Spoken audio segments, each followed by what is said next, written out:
Hey guys, and welcome back to Divulgence. We have the wonderful Habsburg Jolly West in the house, and of course, my other brother Adam from the Truth Desk, my favorite trio, including myself. What's going on, guys? So good to see you, man. Happy Both happy of you. Friday, happy holiday. Yeah. Happy Friday, happy belated Canada Day, happy pre-Independence Day, 4th of July. A lot going on. What have you guys got planned for 4th of July? Anything cool, Habsburg? Um Either tomorrow or Sunday we're gonna go to the horse race track in Grants Pass and Nice. go watch the ponies, bet the pony. Attaboy. Right on, man. Yeah. You should watch The Killing by Stanley Kubrick beforehand. Get in the Okay.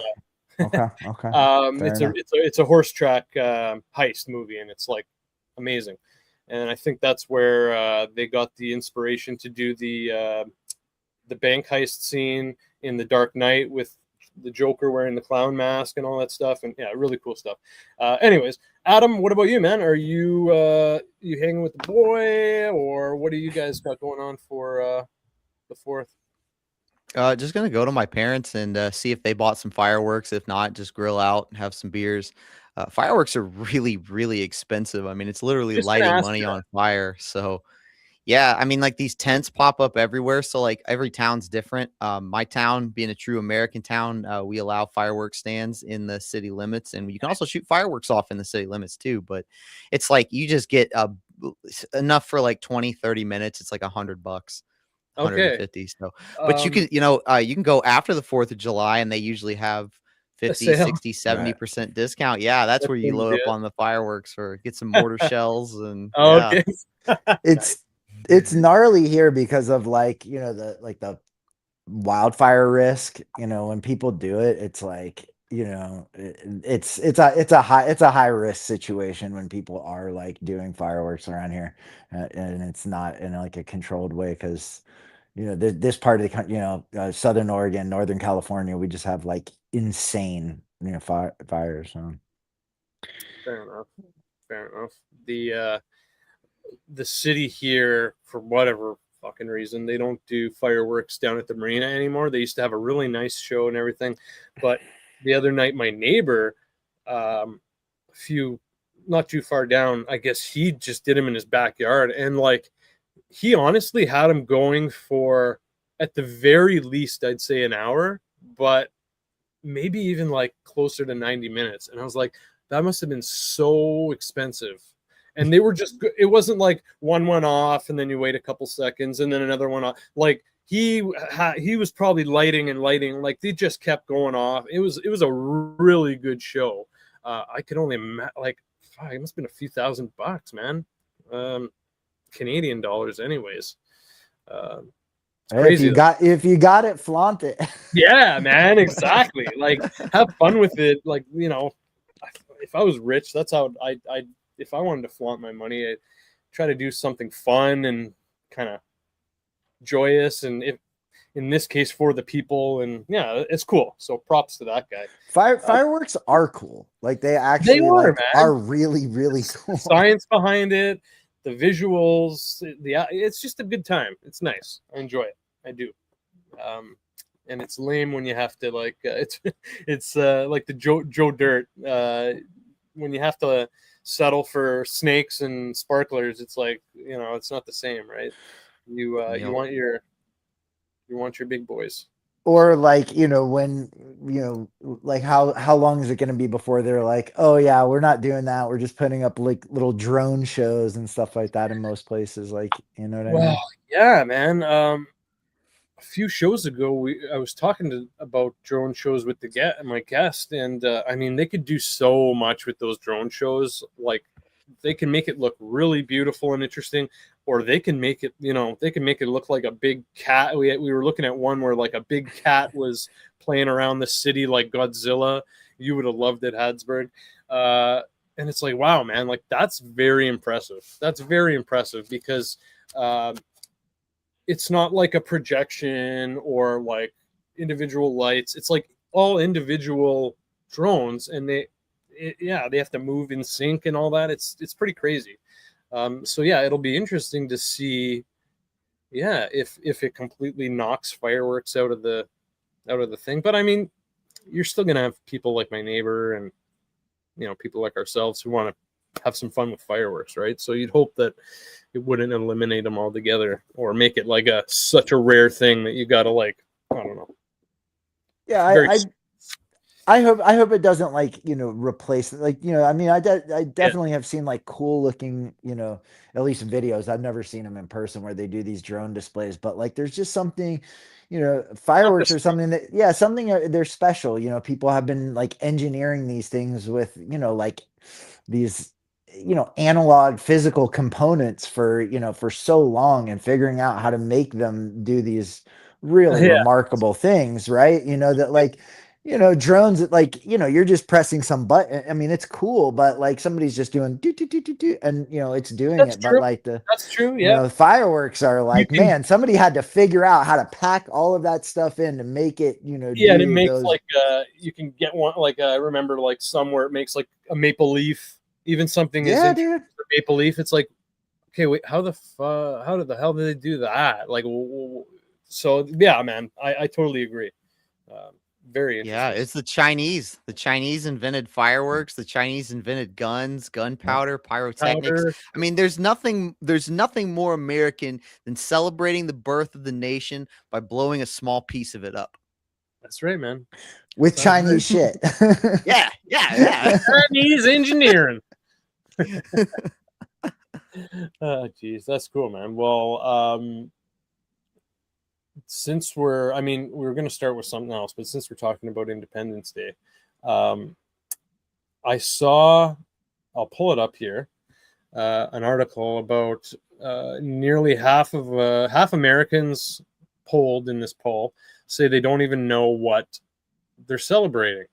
And then another article that is more so just interesting because of the numbers, just talks about how the 250-year climb of debt, essentially, which is pretty amazing when you think about it. It's pretty wild.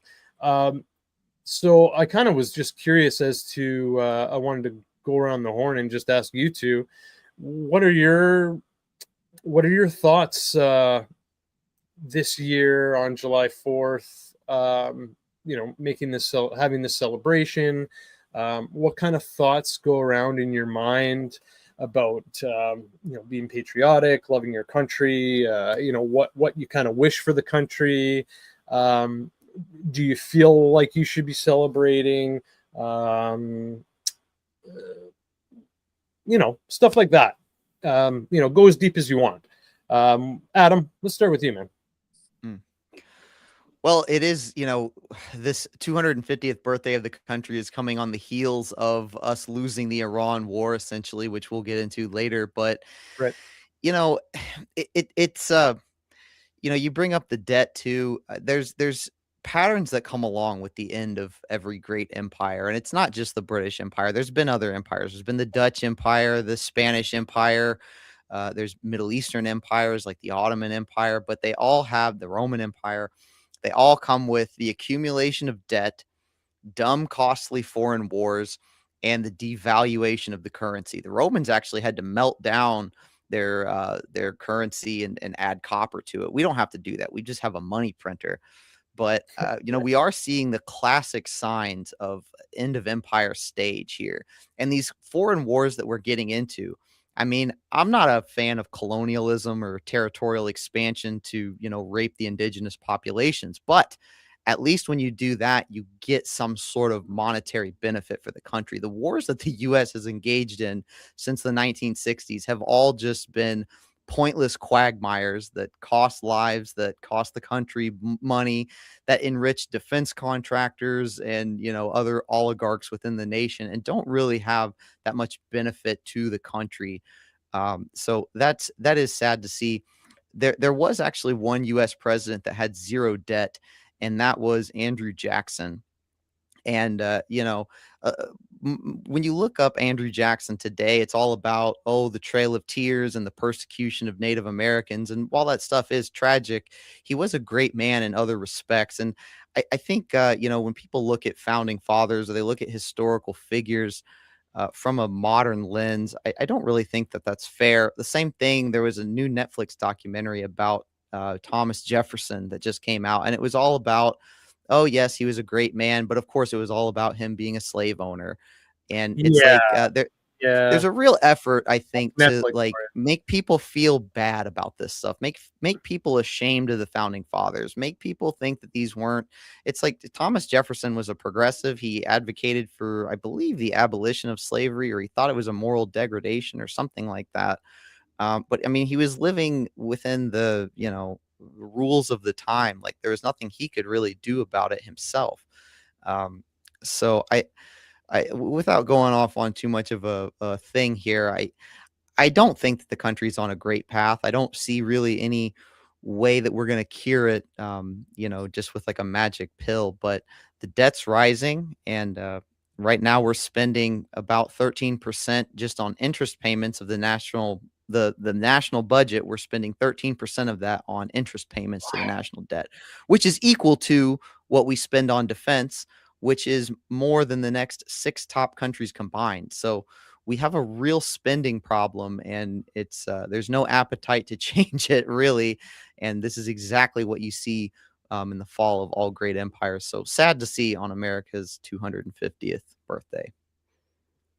Absolutely. And before I go to you, Habsburg, I'll just say that I totally agree that, I mean, history is, you can start at any point. When you're looking from today and looking back, history is dirty, it's bloody, it's been wrong, it's been crude, it's been illogical, it's, you know, it's been all those things. So, you know, these people that you look back on that are cherished or looked up at as role models for these reasons, of course, because of history, because of where cultures were, where societies were, where norms were. You know, there's a lot of shitty behavior going on there, and sometimes it didn't matter who you were, right? So you kind of have to look at it from that point of view. That, well, and I mean, look at it now. Look at the people we look up to now, man. Look how shitty they are. The celebrities, the politicians.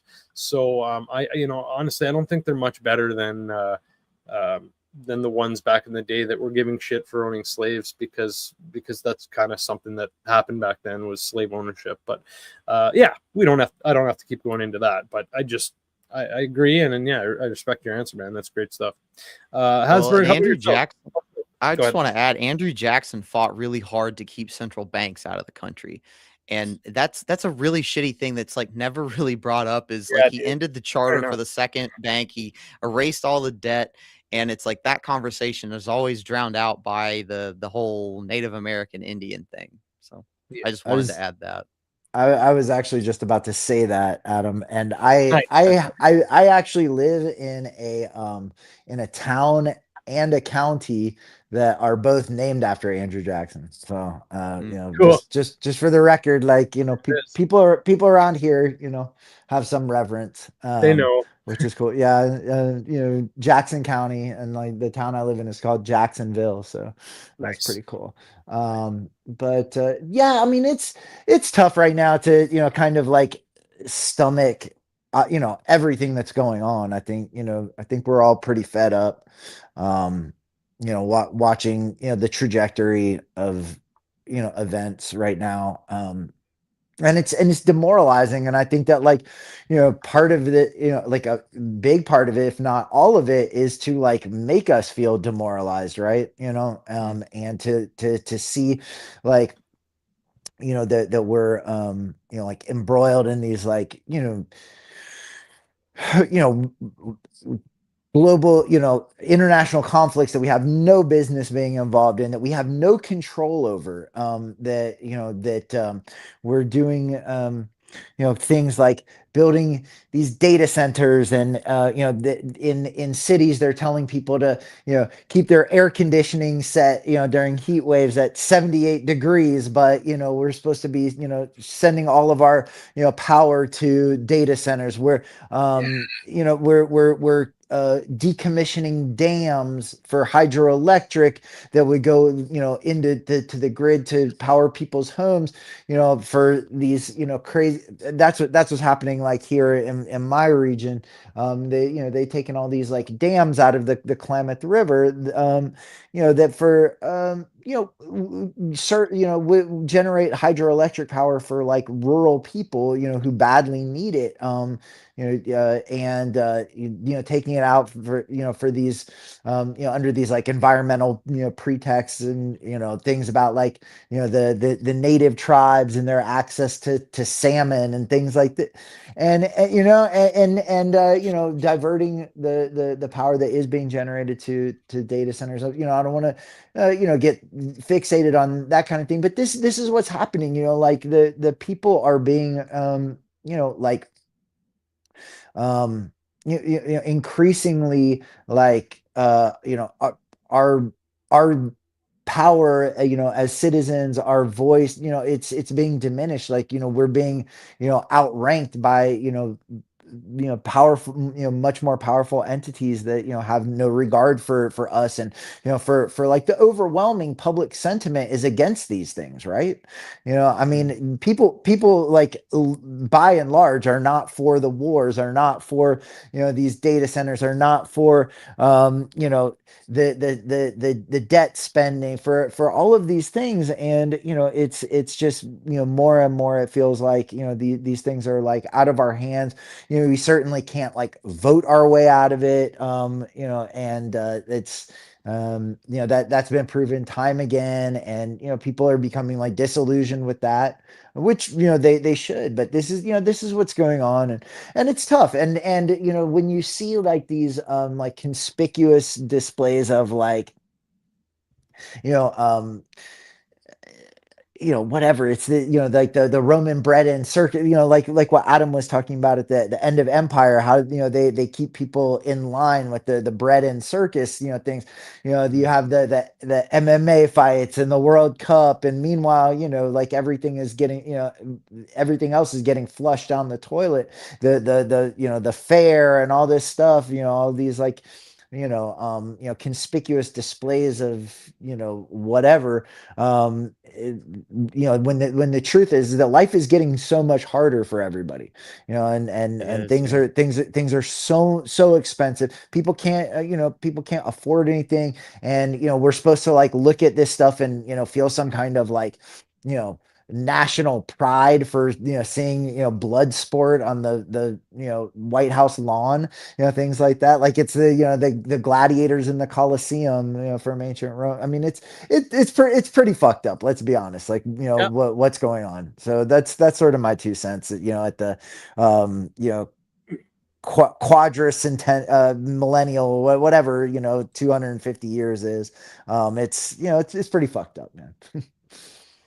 Well, and one thing that always happens at the end of empire is the wealth gap between the common people and the elites. And that's one thing that the Federal Reserve does, and usury and people that make money off of interest, not just banking interest, but dividends on stock markets. You have a slow leaching of money from the bottom to the top. And the Federal Reserve, since its creation in 1913, I think it's devalued the dollar by like 97%. Inflation is just a slow tax on people that don't own assets, that don't own stocks or property or other investment vehicles. If you just own labor or cash, those are the two things that appreciate the slowest. And that's another classic sign of end of empire, which, I mean, that's exactly what we're seeing. We're seeing rampant inflation and this huge wealth gap that we have in the country now. I hear steak is really expensive right now over there. You guys big steak eaters? Have you noticed that price hike yet? I heard that steak's just been more Dude, as of Dude, recent? I have a relationship with my local ranchers. I buy like a half Oh, beef you're every good. year, all grass fed, grass finished, so I got freezers full. So you got a nice steak dinner waiting for me, is what you're saying. Yeah, exactly. So Hmm. that's, Cool. What about you, um, Adam? Are you a steak eater? Are you have you heard I it love from steak. family Yes. members? Anything? Okay. What do you Yep. I hear? love steaks. Yeah, definitely. I mean, just for it's like $10 a pound for something that you could maybe sear up and grill without having to pound the shit out of it to tenderize it. $20. Yeah, that's That's where very I am, you could maybe get maybe an 8-10 ounce steak for like $10. But I mean, even ground beef is like $8 or so. So yeah, I have been eating more chicken lately because all the hormones and antibiotics, and they can pump up a chicken in a few weeks, and it's a lot cheaper at the store. Plus, they got the screwworm back, the flesh-eating screwworm. I've oh, heard yeah. that came from We maybe were talking immigrants, about that. which that's a crazy story. The screwworm, they release it breeds once a year, and so they release sterile males. They pushed it all the way down to the Darien Gap, which is the small little narrow chunk in Panama, between North and South America. They eradicated that screwworm all the way down there, and then they would just release sterile male screwworms so that the females couldn't mate. Well, with all the mass migration that we had, these people coming from South America brought, at least that's the story I heard, is they brought with them this New World screwworm, which is it's like a larva that infects an open wound of a cattle, burrows its way, eats it, and then pops out. That was found in, I think, New Mexico and Texas. So I think that scare kind of jolted beef prices a little bit. That was just a few Oof. weeks ago. Dang, okay. That's kind of freaky. Dang. Okay. So what I mean, I with the screwworm, is that something that like infects human hosts? And I mean, what are the It can. repercussions? Yeah. It can. It mostly affects cattle. Yeah. A human, you're gonna notice, an open wound that's festering and something But wiggling around in there. But you cattle, can it's contract it from eating infected beef, presumably. You have to have an open wound, and the Oh, fly okay. has to lay an egg in it. Uh, So it's not super common for humans to get it, but for cattle that are just out on the pasture, I guess it's a bit more easy. I don't know. I'm not a rancher. I just know that I heard that is one thing that kind of shocked beef prices, was this random parasite that was eradicated in the 60s all of a sudden showing back up. that's not, it's not totally surprising that that's happening. I mean, isn't there also like some gnarly parasite that's that's been in the news, that's been going around like in the Northeast and Midwest and stuff? I think you're right, actually. I heard something about that. I mean, I don't know. I just did a thing on my channel Oh, on Lyme disease and alpha gal, which is those tick-borne illnesses, which is pretty wild. yeah. Yeah. Okay. We were talking about that. Habsburg, are you talking about the explosive diarrhea parasite? yeah, right. Doesn't sound Yeah. fun. That doesn't sound fun, man. Like diarrhea is not fun to begin with, but explosive diarrhea, Mm. like that. I mean, that's no So good, I man. mean, like right. So like how like how long is it going to be before they like say, oh, we've like linked this to tainted cattle? And I mean, like obviously we know that part of this sustainable development goals, UN, blah blah whatever, is getting rid of beef and like the cattle ranching, and finding different ways, different pretexts to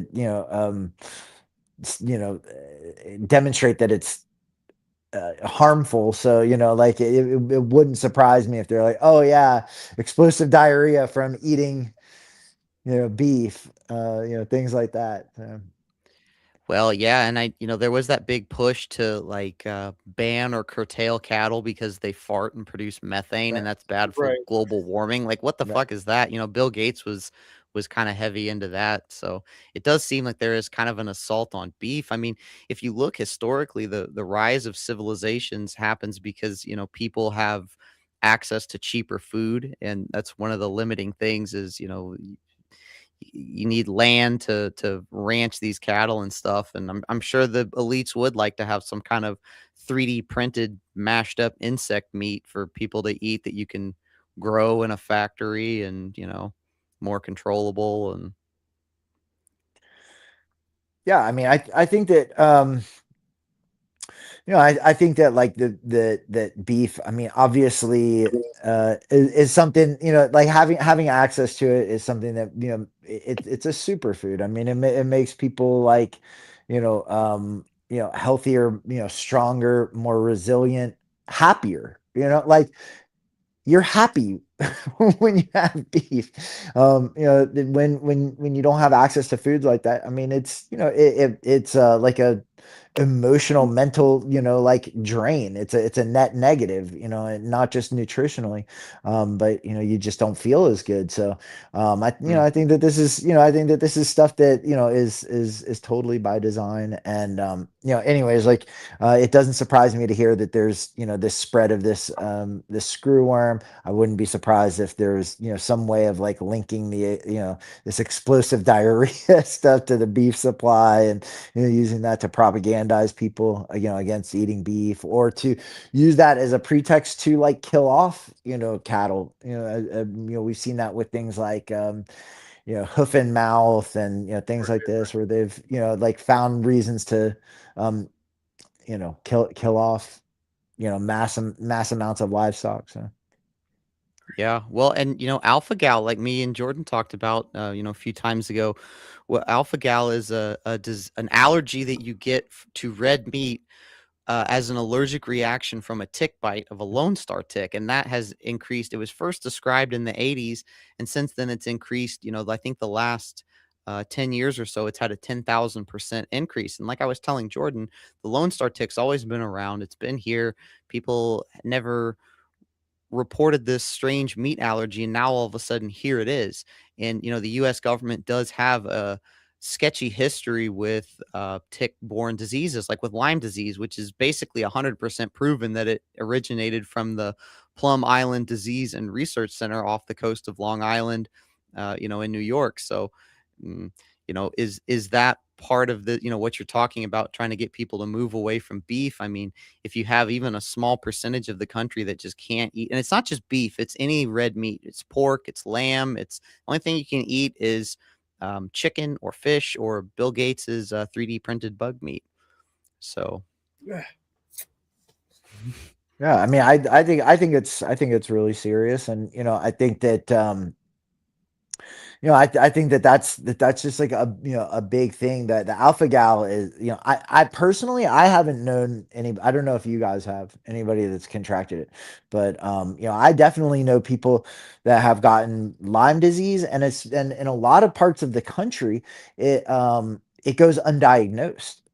Because it's considered to be like not common enough to where, people, like doctors aren't testing for it. And I know people that like suffered for like years, and were, like on their deathbed and being told like, oh, you have MS, and like different things like that, and you just have like some degenerative neurological disorder that you're going to die from. Turns out like, oh, they actually had undiagnosed Lyme disease and were able to recover. But it's even like, even in parts of the country where they routinely will test you for it if you present certain types of symptoms, like the primary test for Lyme disease is, it shows a 51% false negative, like that. And it's really, like, what? Yes. And it actually happened to my father last year, and Oh he man, like sorry. yeah, my father, like got incredibly, sick, like near death, because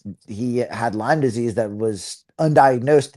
He was bit by a tick in upstate New York, and like went and took a test, and because the test is unreliable, which, like, why would that be? Why would that be the go-to, primary test, if it's more often than not shows a false negative when somebody's mm, actually, has the infection? I mean, you can't figure this stuff out.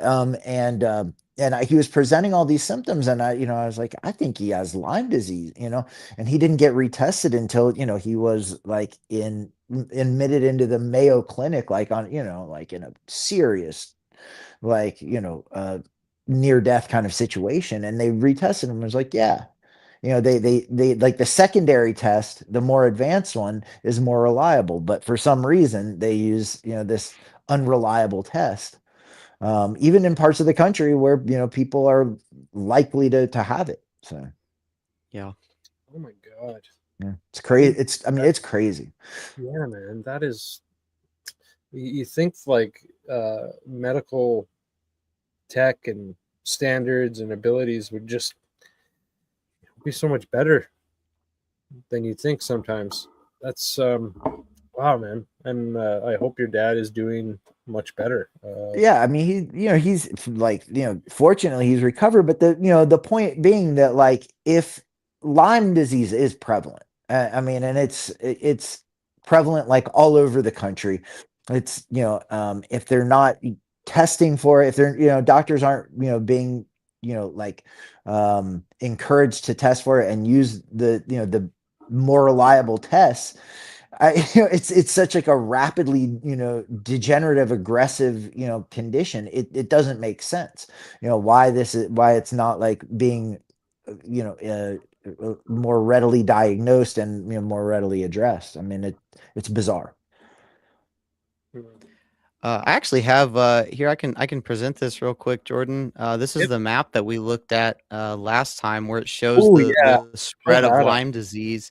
I only have two, but yeah, you can see there. So Long Island, New York, is where this Plum Island Disease Institute was, and you can see it's basically spreading as that exact epicenter. And like Habsburg mentioned, it's all over the country now. It's mainly in the Northeast, but it is spreading. The Here I will just throw up the most recent map. This is 2023 right here. If you want to throw that up, Jordan. So yeah, it's coming. It's much more. wow. I mean, you see it out there in the western states as well. So it's, yeah, and that arrow is where the Plum Island Disease Research Institute was. But yeah, Okay. it's getting thick. It started in the late 70s, early 80s, and it's becoming quite the epidemic. And it's not really talked about a whole lot, but That's wild. That's a No, slow sweep, but a and steady. and yeah. and I know like 3 people in Oregon that, like I said, they got it here and it went undiagnosed for years, and, like, had insanely horrible consequences, like young men, like, my age, that got it, that, became like, essentially, invalids.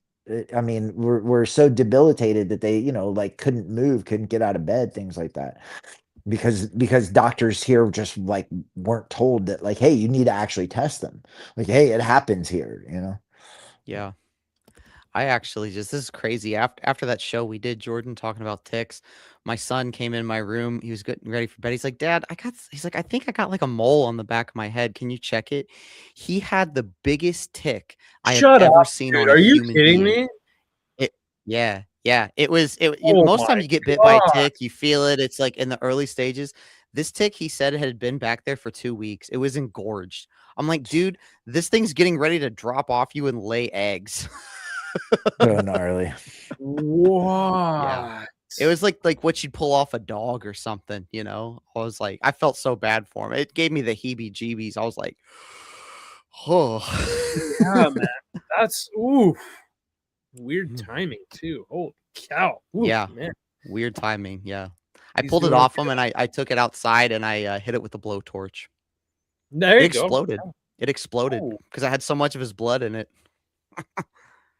Yeah, I it's mean, it's big, good that man. you were able to, like, actually pull it off, because a lot of times, when they've been attached for so long, you can, like, pull off part of them and part of them will, like, stay in there, and that can cause, like, Hmm. beyond just Lyme disease, that can cause, like, serious infection. I've seen that before too, where people, like, they pull it off and, part of it is still in there, and they get, like, you know flesh infection from it. Anyway, Yeah, it's I gnarly, checked dude. it. They have two pincers. They're like arachnids, Yeah. like spiders. So I checked the tick and it had its two pincers on it. So yeah, that was good. Arachnids just suck. Arachnids are, spiders, ticks, mites, scorpions. It's like all these shitty insects are all arachnids, or not insects, but creatures. Well, and and it's really interesting too, oh God, Jesus. These things that like feed off of, human blood or like other, I mean, there's something like spiritually so dark about it too, Oh right? yes. Ticks and like Oh bed gosh, bug, don't pick on that. things like that. Oh, geez. What? There's That's got to something be just AI. that's got to That's be. got to be fake. But you know what I mean? There's just something, something so like, evil and vampiric about their like very nature, that to subsist off of like the blood of their host. I mean, it's dark, dude. Oh, gosh, Jordan, you're gonna kill me, man. Sorry, dude. Oh, man. Sometimes you just I don't know, man. I don't know. You just click and I don't know. I don't know what's clicking on, man. I don't know what happened. I don't know what happened. Moving on. We can move on. So let's move on to, obviously we want to talk about the MK Ultra hearing, whatever you want to call it. So there was what do we got here? So a House Oversight Committee task force led by Representative Anna Paulina Luna held a congressional hearing to investigate the legacy and declassification of the CIA's Cold War era MK Ultra project. The hearing focused on past medical torture, the deliberate destruction of evidence, and demands for greater intelligence, transparency. So they talked about historical medical torture, destruction of evidence, unresolved conspiracy theories, government secrecy and trust. And one thing I noticed right away was I'll go around and see what you guys saw, what you guys thought, if anything. But I mean, the witness list was pretty slim. Not only was it pretty slim, it was pretty like, I mean, I don't want to say useless, but I mean, what do we got? Stephen Kinzer, he senior fellow in internal and public affairs at Brown University. So he wrote a book on Sidney Gottlieb. And then I remember seeing a clip I saw Tom O'Neill there, who of course wrote Chaos. Yeah, I've got Chaos, the Charles Manson book. There was Dr. Elizabeth Ganexi, who was a former scientific program director at the National Institutes of Health. And then the only other witness That was it. It was just those three. found was I have here Tracy Walder, former CIA staff operations officer. She testified that she does not believe MK Ultra style research fully stopped.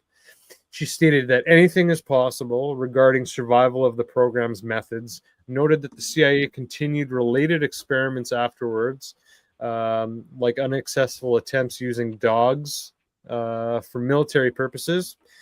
She also criticized the document destruction as categorically wrong and a source of ongoing conspiracy theories. So, she's saying a lot. She's saying a lot there without actually saying anything, really. I mean, I'll admit I got all excited when I saw MK Ultra hearing, and then reality seemed to kick in pretty damn quick. Adam, what are some of your thoughts? I know this is something that you wanted to cover. Did you watch it? Mm-hmm. Did you see any of it? Yeah, take us through it, my friend. I did watch it. I watched most of it. To me, like, so Tom O'Neill and Stephen Kinzer, I do respect Tom O'Neill. Like you said, he wrote Chaos, and I think he's the one who really kind of blew the lid on Jolly West, who Habsburg Jolly West up there gets his part of his name from. If you guys didn't know, Habsburg jaw is a mutation or a genetic deformity of a royal family in Europe, and then the second part, Jolly West, from the scientist. But this guy Tom O'Neill, he was the one that showed that connection between Jolly West and the Haight-Ashbury Free Clinic, which is obviously where Charlie Manson and his followers got free medical care. So, I mean, it is cool in the sense that like these people were kind of brought to the forefront, and maybe some people that hadn't heard of MK Ultra became familiar with it through this hearing. To me, though, it's like this isn't a real. It's just kind of a PR stunt. It's just like a media thing. There's no real witnesses here, like CIA insiders or victims, or there's no new information. Stephen Kinzer and Tom O'Neill just detailed publicly available information of MK Ultra, so there's no real true investigation that went on there. Elizabeth Genexi, I don't know why they brought this bitch in. She was from the National Institute of Health, and she didn't know anything about MK Ultra. And just like some senators got some sound bites calling out COVID, I don't want to say conspiracies because it's true things that they were saying, like, talking about how COVID came from the Wuhan Institute of Virology. And, of course, Elizabeth Genexi was like, no, I don't think so. But it just made for some sexy sound bites for these senators. And of course, we have Rep Luna at the middle of this again. And I don't remember who it was I heard say this. It might have been Habsburg, or it might have been somebody else said that Rep Luna is like always at the center of all these like cool, sexy things that Congress is doing, like UFOs, UAPs. And I had that in the back of my mind while watching this, because she is, she's beautiful. She does have these cool things that she's always talking about, but she doesn't strike me as someone who's super intelligent. She's always reading from a sheet. She's just kind of like a figurehead, for all this stuff going on. So I thought it was cool to have this stuff in the national dialogue again, but it was just kind of a waste of time, really, if you're looking for new information about MK Ultra. It pales in comparison to the actual church committee, from the 1970s, where they were actually bringing in people from the CIA. They were grilling them. They were asking these questions. They were exposing things like the heart attack gun to the public. This wasn't anything like that. This was just a nice little media thing where people can clip it and throw it on YouTube and X with authors. And we're at a point, we're far enough away historically from that where most of the people that were involved are dead at this point, that were involved up to that point. I mean, I think that it's obvious that these operations, so you have like this plausible deniability of saying, oh, MK Ultra like ended in whatever year, but like there are however many programs or anything else that you call it, arose by any other name, right? As Shakespeare would say, so it's like whether it's MK Ultra or like any other damn thing, this mind control, and actually I think that this disclosure stuff, and I like having Luna as this figure, of kind of this kind of dissident sort of like, I'm working to like expose and divulge and the things like this, like she's playing a role, as she's a character, right? And that a lot of this stuff, it's just like we're kind of in this like the new like milieu is that it's just everything is like conspiratainment, right? It's right now, we've gotten into the in the like the post-COVID era where like everything is we're this is this conspiracy and this is that conspiracy, and instead of like really getting at anything, it's a lot of it is just like this salacious stuff where like Adam said, a lot of this is just like been in the public record for so long. I mean, Yep. none of this is new stuff, and now we're bringing it into the forefront because like this is like this new form of entertainment and getting people's minds adjusted to like everything's a conspiracy and really like muddying the water so that people don't really understand what's going on and are, if anything, maybe more easy to control. I think, so I talk about this conspiratainment, thing that's going on. It's a good term. I like that. Yeah, because it's like, it gets, yeah, I mean, it gets people engaged. It's just, it's great engagement bait. Anything is like, oh, guess what? Dun dun dun. What's that? Like the spooky TikTok video music. Oh yeah, that bullshit. Yeah. I can't stand that garbage. Yeah. So I use it. I use it on my shorts. So, sure, yeah. Because it's like it does the I trick. love yours, Dude. So it's this to me specifically. Now I don't know what format you guys watched it on or whatever. I tried to watch it like from the link that she posted on her Twitter, and there were these crazy audio glitches with it. Did y'all encounter that? Yep. And so here's the deal, guys. So here's the deal. Weird, like, dude. yeah, that's pretty weird. No, it was so crazy, and I don't know if it rectified, but like at a certain point, I was just like, I can't like keep listening to this because it's making my brain hurt. And if you think about like what they were doing in the MK Ultra experiment, they were doing so much experimentation with sounds and like layers of like sound reproduction and like that's. What was that audio glitch? Adam, in you the watched fucking video?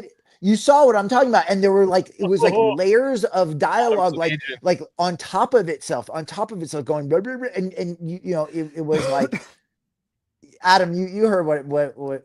Oh, Adam heard it, right? Adam heard it. So I watched it on YouTube. I watched like the Forbes link, so the audio was completely fixed. I turned on Luna's X post, and it was like there was no audio for the first 5 minutes. I'm like, well, this is stupid. It was, and I just clicked off and went on YouTube. And then well, right. So there was no audio, and then once it kicked in, it was like these echoes and like layers of. It was like what these people were saying on top of layers of what they had said on top, and it was. Dude, you got like play the clip. It's insane.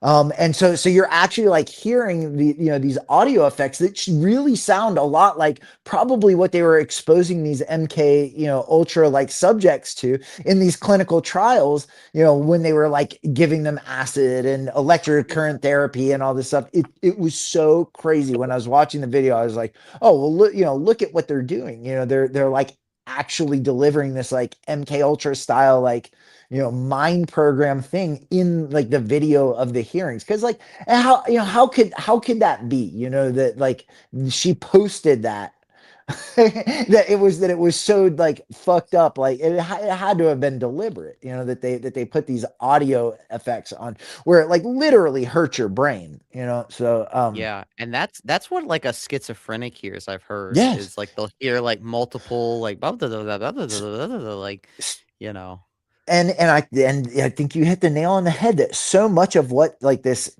actually is like weaponizing schizophrenia and like being able to like turn on and turn off like schizophrenic responses in human beings and like splitting the mind and creating like dissociative identities and multiple personalities and that's what they were when they were originally using these like psychedelics and stuff like this. They called them schizomimetics, psychotomimetics, like things that they were like, this is emulating a schizophrenic episode. We're figuring out like how to induce schizophrenia. So, but yeah, that's exactly what that audio was like. Oh yeah, that's what a schizophrenic hears. And they're showing that was like on her official, Twitter as the Congress, a representative of Congress, and the one who is leading this inquiry. I mean, it's insane. I would have really liked for them to at least have asked some questions. I wouldn't be so critical of it if they had brought up maybe like Tyler Robinson, who shot Charlie Kirk, maybe Thomas Matthew Crooks, who attempted to shoot Donald Trump. John Hinckley Jr., Sirhan. I mean, Jack Rubenstein. If they had brought up any of these people who are, when you look at them, it's like, what? It's clear that they're like mentally disturbed and probably programmed in the way almost exactly like they wanted to do with MK Ultra. They, one of the big goals was to create assassins that would just do an act, would commit this crime, through suggestion or some kind of programming. If they had brought up any of these gunmen and, Frank even Wilson. discussed them, but it's like that wasn't, and I saw a clip of RFK Jr. talking about MK Ultra, and RFK has brought up Sirhan, who Sirhan is who was blamed for killing Bobby Kennedy. And he's probably, in my opinion, one of the more definitive cases of a mind control victim, because he doesn't remember the event. He's, there's lots of documentation and interviews you can look up on him. But RFK Jr., he said MK Ultra, he said MK stands for mind control. Yeah, MK Ultra, MK was the distinction for the most classified material in World War II. It was like a call sign that people would know that this is the most classified form of intelligence. It doesn't stand for mind control. And he should have known that. The fucking letters don't even match up. MK.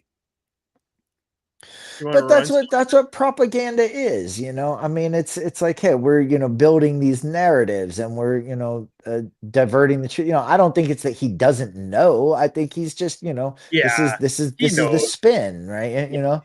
Yeah, and it sucks because I really like RFK, and it's like, to hear him say that, I was like, oh, dude, like, come on, man, what a load of shit. But I think that problems. That guy's got some fucking problems. That's the least of his problems, man. Between the worm in his head and eating roadkill and all his drugs and sex scandals, and that guy's got a lot of problems. I mean, he keeps he's posting a Kennedy. pictures Not to mention that he's a Kennedy.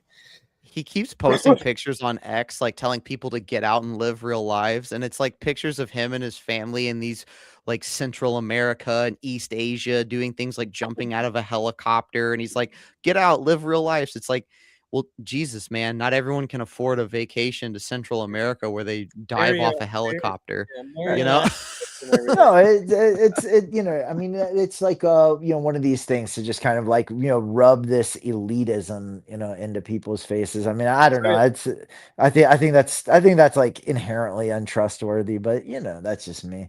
No, I think that all of this was like, like not bringing up these things that okay, so there are like, yes, like these clinical trials, and yes, like they were deploying psychedelic drugs and electric current, and these various kinds of like audio and visual disturbances and things like this to patients. But what are they not talking about? Definitely like definitely not talking about like these bigger, broader like deployments into like the actual like culture, and who like, okay, for example, and we talked a lot about the Grateful Dead, and like where what that whole operation was, and where they were getting the drugs from, what creating this counterculture. They can talk about the Haight-Ashbury Free Clinic, but where did the actual culture that created the like hippie movement on the Haight-Ashbury come from? Like, that was MK Ultra. That was like doing it in an open air setting. It wasn't all just being done in government hospitals. They were putting this stuff on the streets, and that like that was the bigger thing. Like creating this whole cultural like system, and like this kind of cultural shift. The whole like boomer generation was like a giant MK test subject, and these music festivals, Woodstock, Monterey Pop, things like that, like this was the real MK.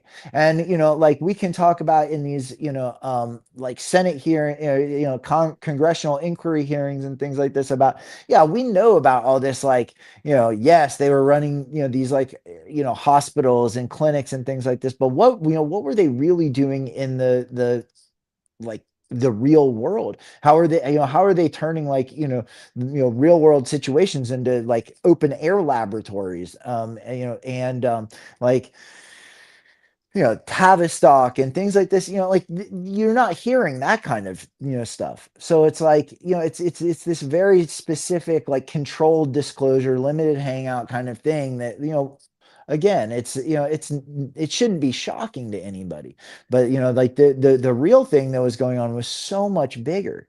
And that's what we're not talking about. And that's like, it's created like really like the whole zeitgeist, the whole paradigm, of like how, our cultural operating system was, what they created, through this like counterculture during those times in the 60s. And like that was the real project as far as Yeah. I'm concerned. Well, that's a great point, because like that's, what you're talking about, like the psyops, psychological operations. I've seen a few in my life. I saw the psyop after 9/11, where you had this huge wave of patriotism, and all the country songs that would come out talking about how we need to bomb all these Muslim countries, and like people really got on board with that for a little bit. Then the other psyop I saw was yeah, Remember that yeah. song? Well, The we'll put a boot that in your came out ass. before 9/11 though. But yes. Yeah, but sure, but I remember that they were bumping that song even more during, like, after 9/11 though. Well, Yeah. and the guys who made that song were like heavy duty Nubian Nation cult members. So That's right, man. That's right.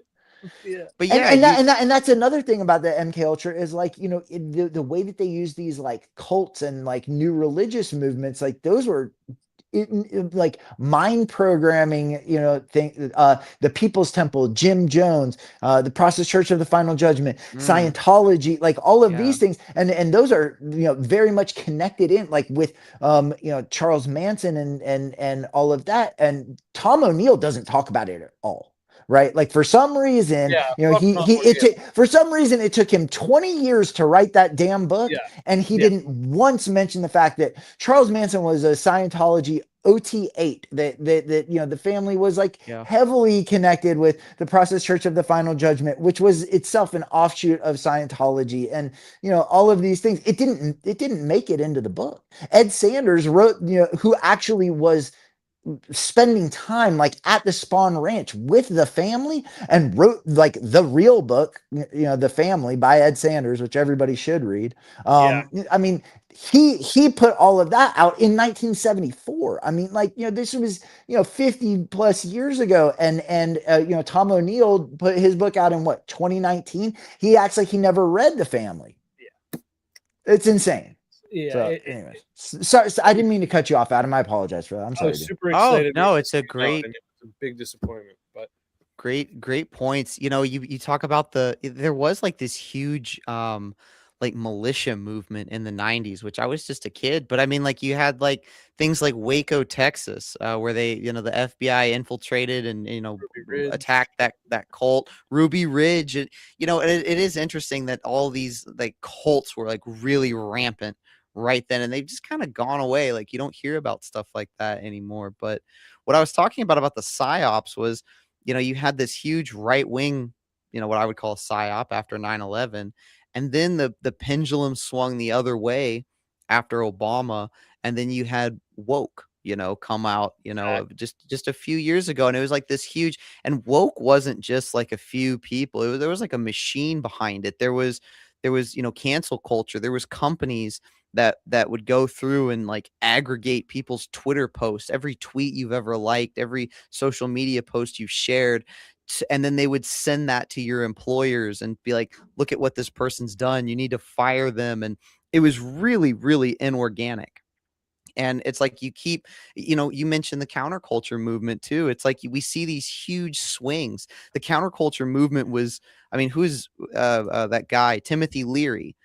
He was a Harvard professor, and he was like the main proponent of the counterculture movement. There was two other people too, but a really well-educated guy in this great, institution. And now he's telling kids to tune in, turn on, and drop out. He's like, I'm a college professor with a PhD and I have a really successful life, but Yeah. I think you kids should drop out of high school and be a bunch of pot smoking hippies. Well, I mean, Timothy Leary like acknowledged, that he was working for the CIA, and basically said like, yeah, the CIA is responsible for like the entire counterculture. I mean, he was like not shy about talking about this. And yeah, when we talked about, when you talk about Harvard, like Alexander Shulgin, he came out of Harvard, and he's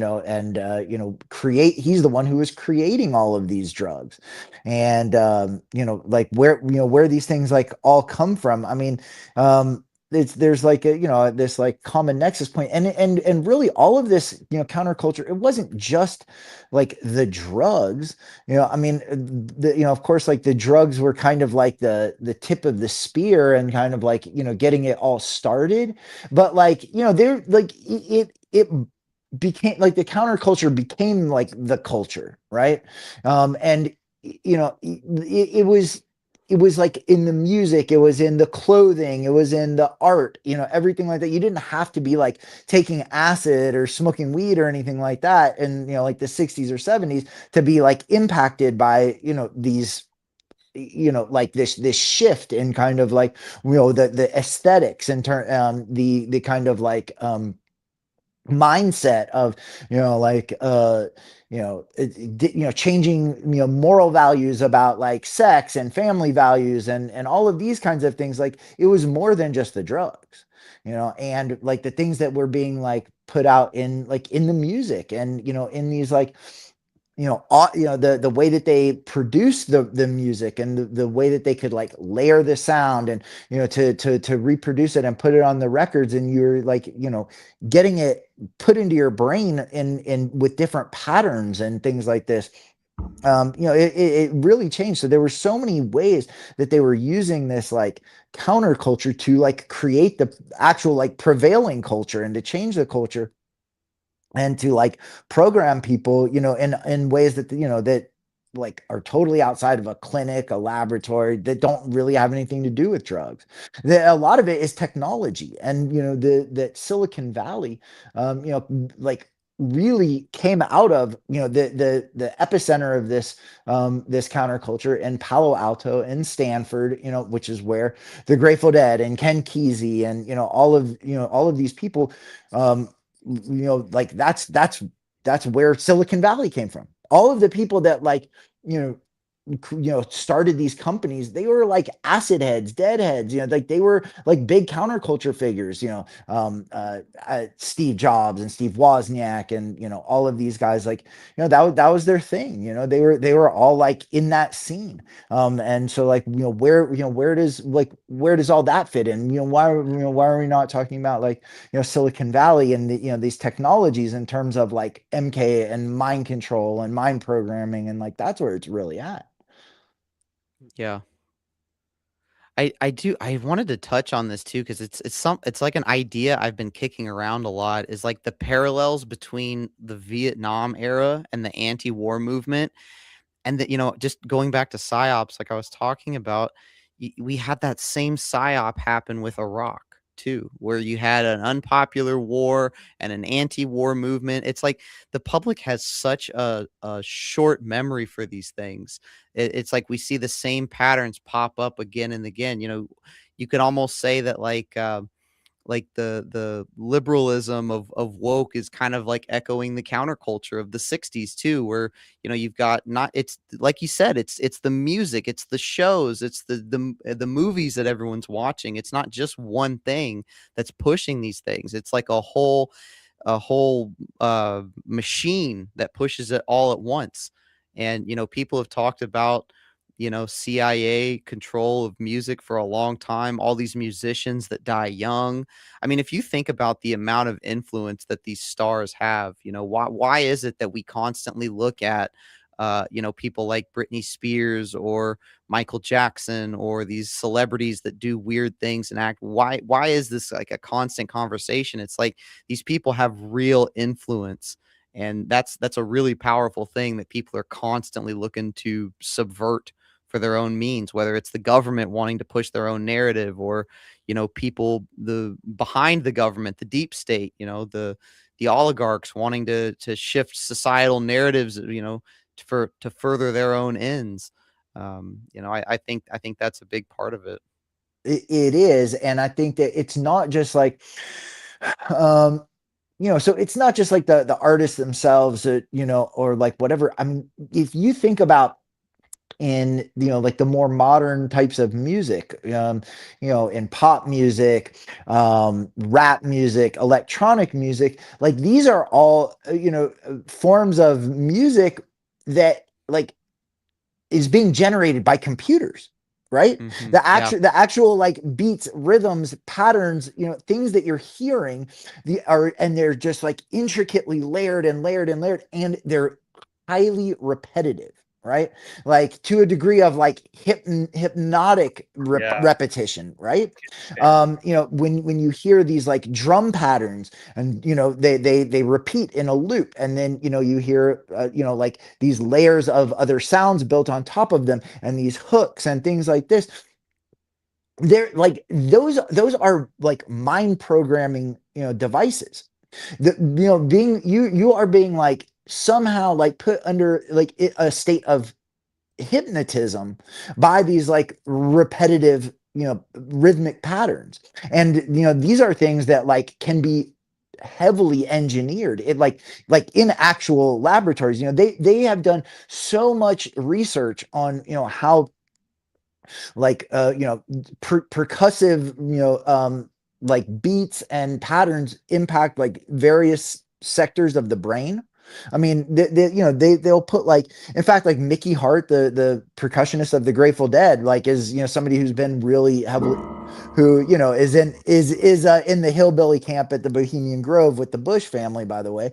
But you know, he's been, you know, like heavily involved in that research, where they, you know, put like this cap on people with like, you know, these electrical, you know, like sensors, and you know, play like, you know, different rhythm patterns and see which parts of your brain are being activated by them.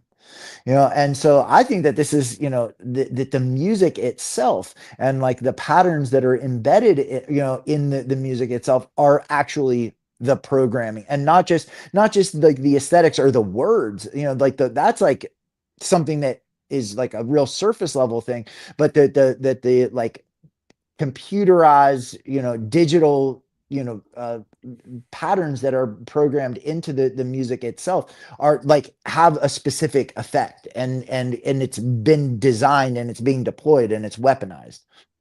Mm.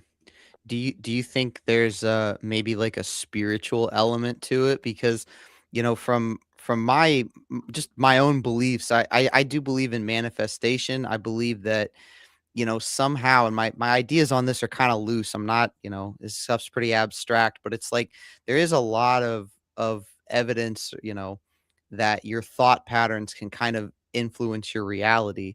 And I just wonder that about the music. It's like, is it, you know, if you like you're talking about the music kind of hypnotizing you, or getting your thought patterns to go in a certain way. If you do that to a massive group of people, like if you've got millions of people listening to a certain music that's making them think and feel a certain way, you know, what is that doing to reality?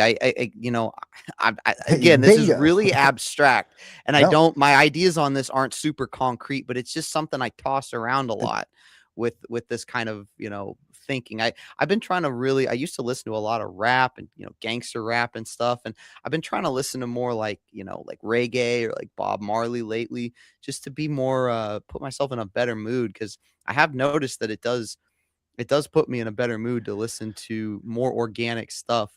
You mentioned the layering too. Like, you know, it used to be you'd go into a recording studio with a bunch of instruments and just vocals, and you would record. And now, like you said, it's all these computerized electronic beats, and it's like the singer doesn't even matter anymore. They can just digitally alter.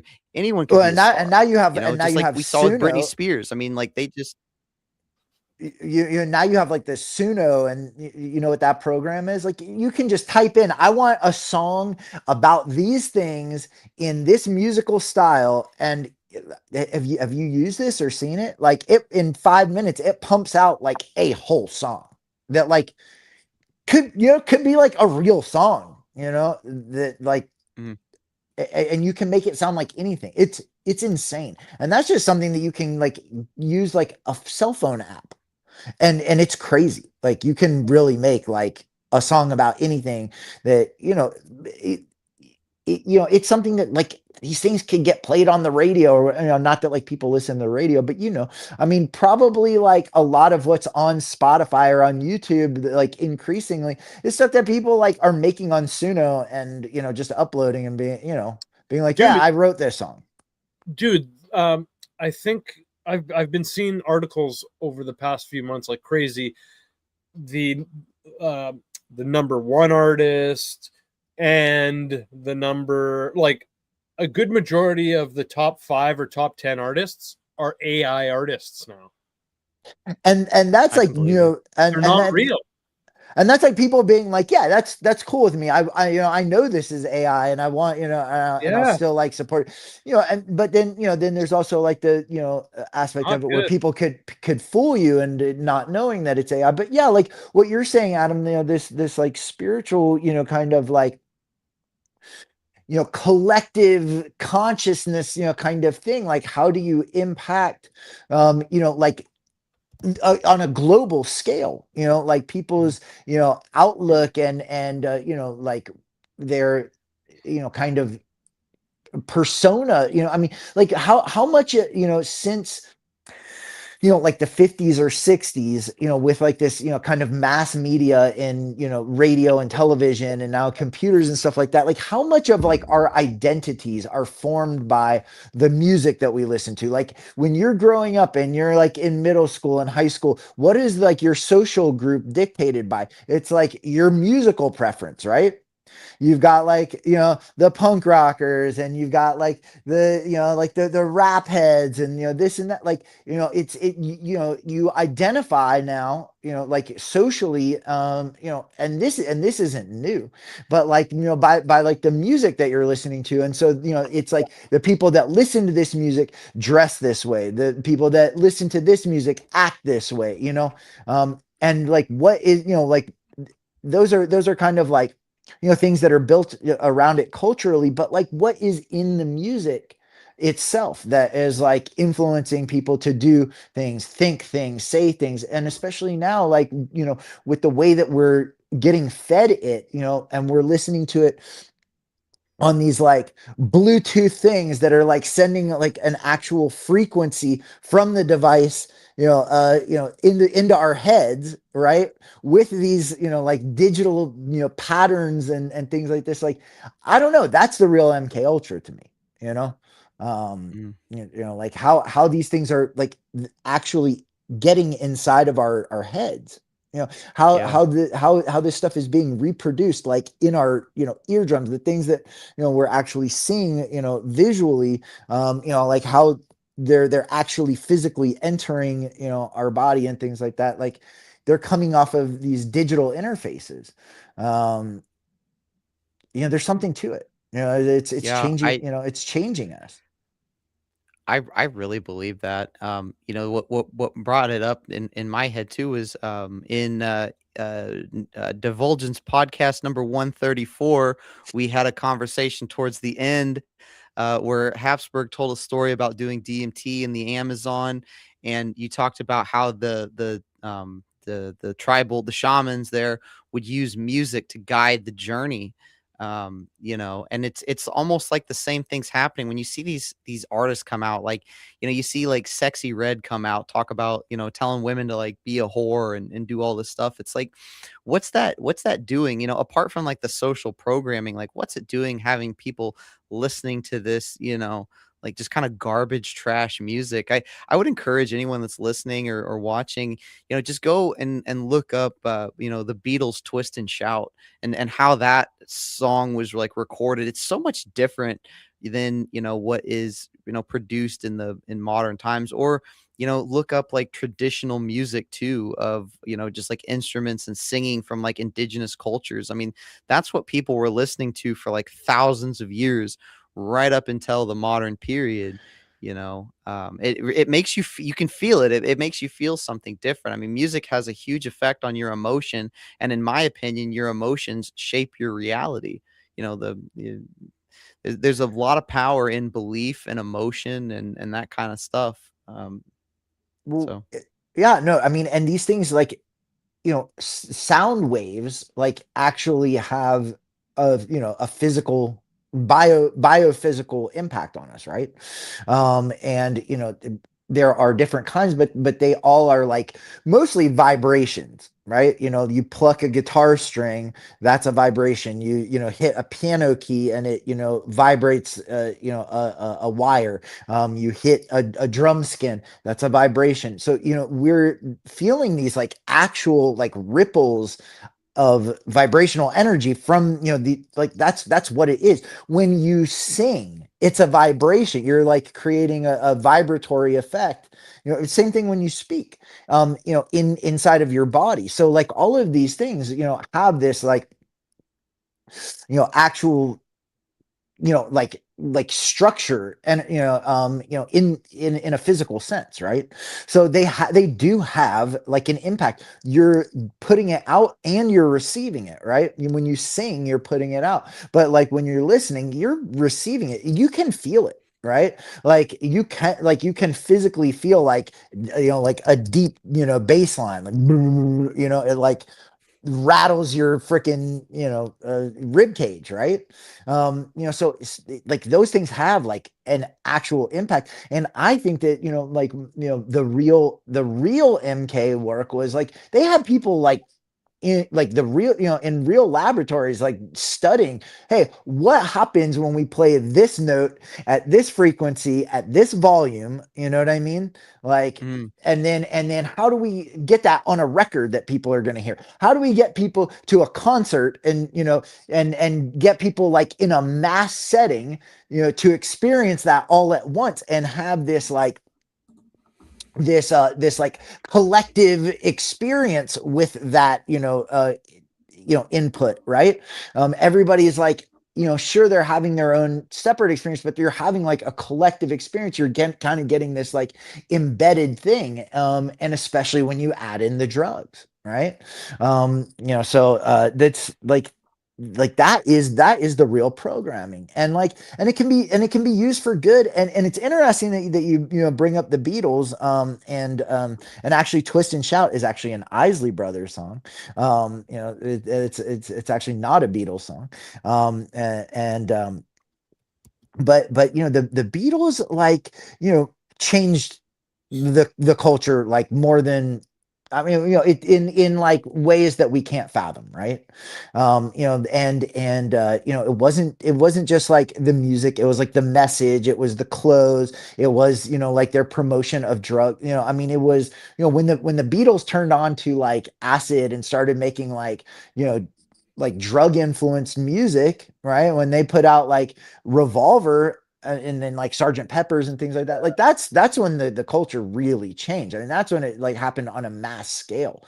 And the Beatles are like, you know, I mean, like, can you prove it? Can you not prove it? I mean, who knows? But like, there's some pretty strong suggestion that this was like influence, if not completely created by the Tavistock Institute, for this exact purpose to change the culture. So, um, really interesting stuff. And like, is the music good? Like, damn right.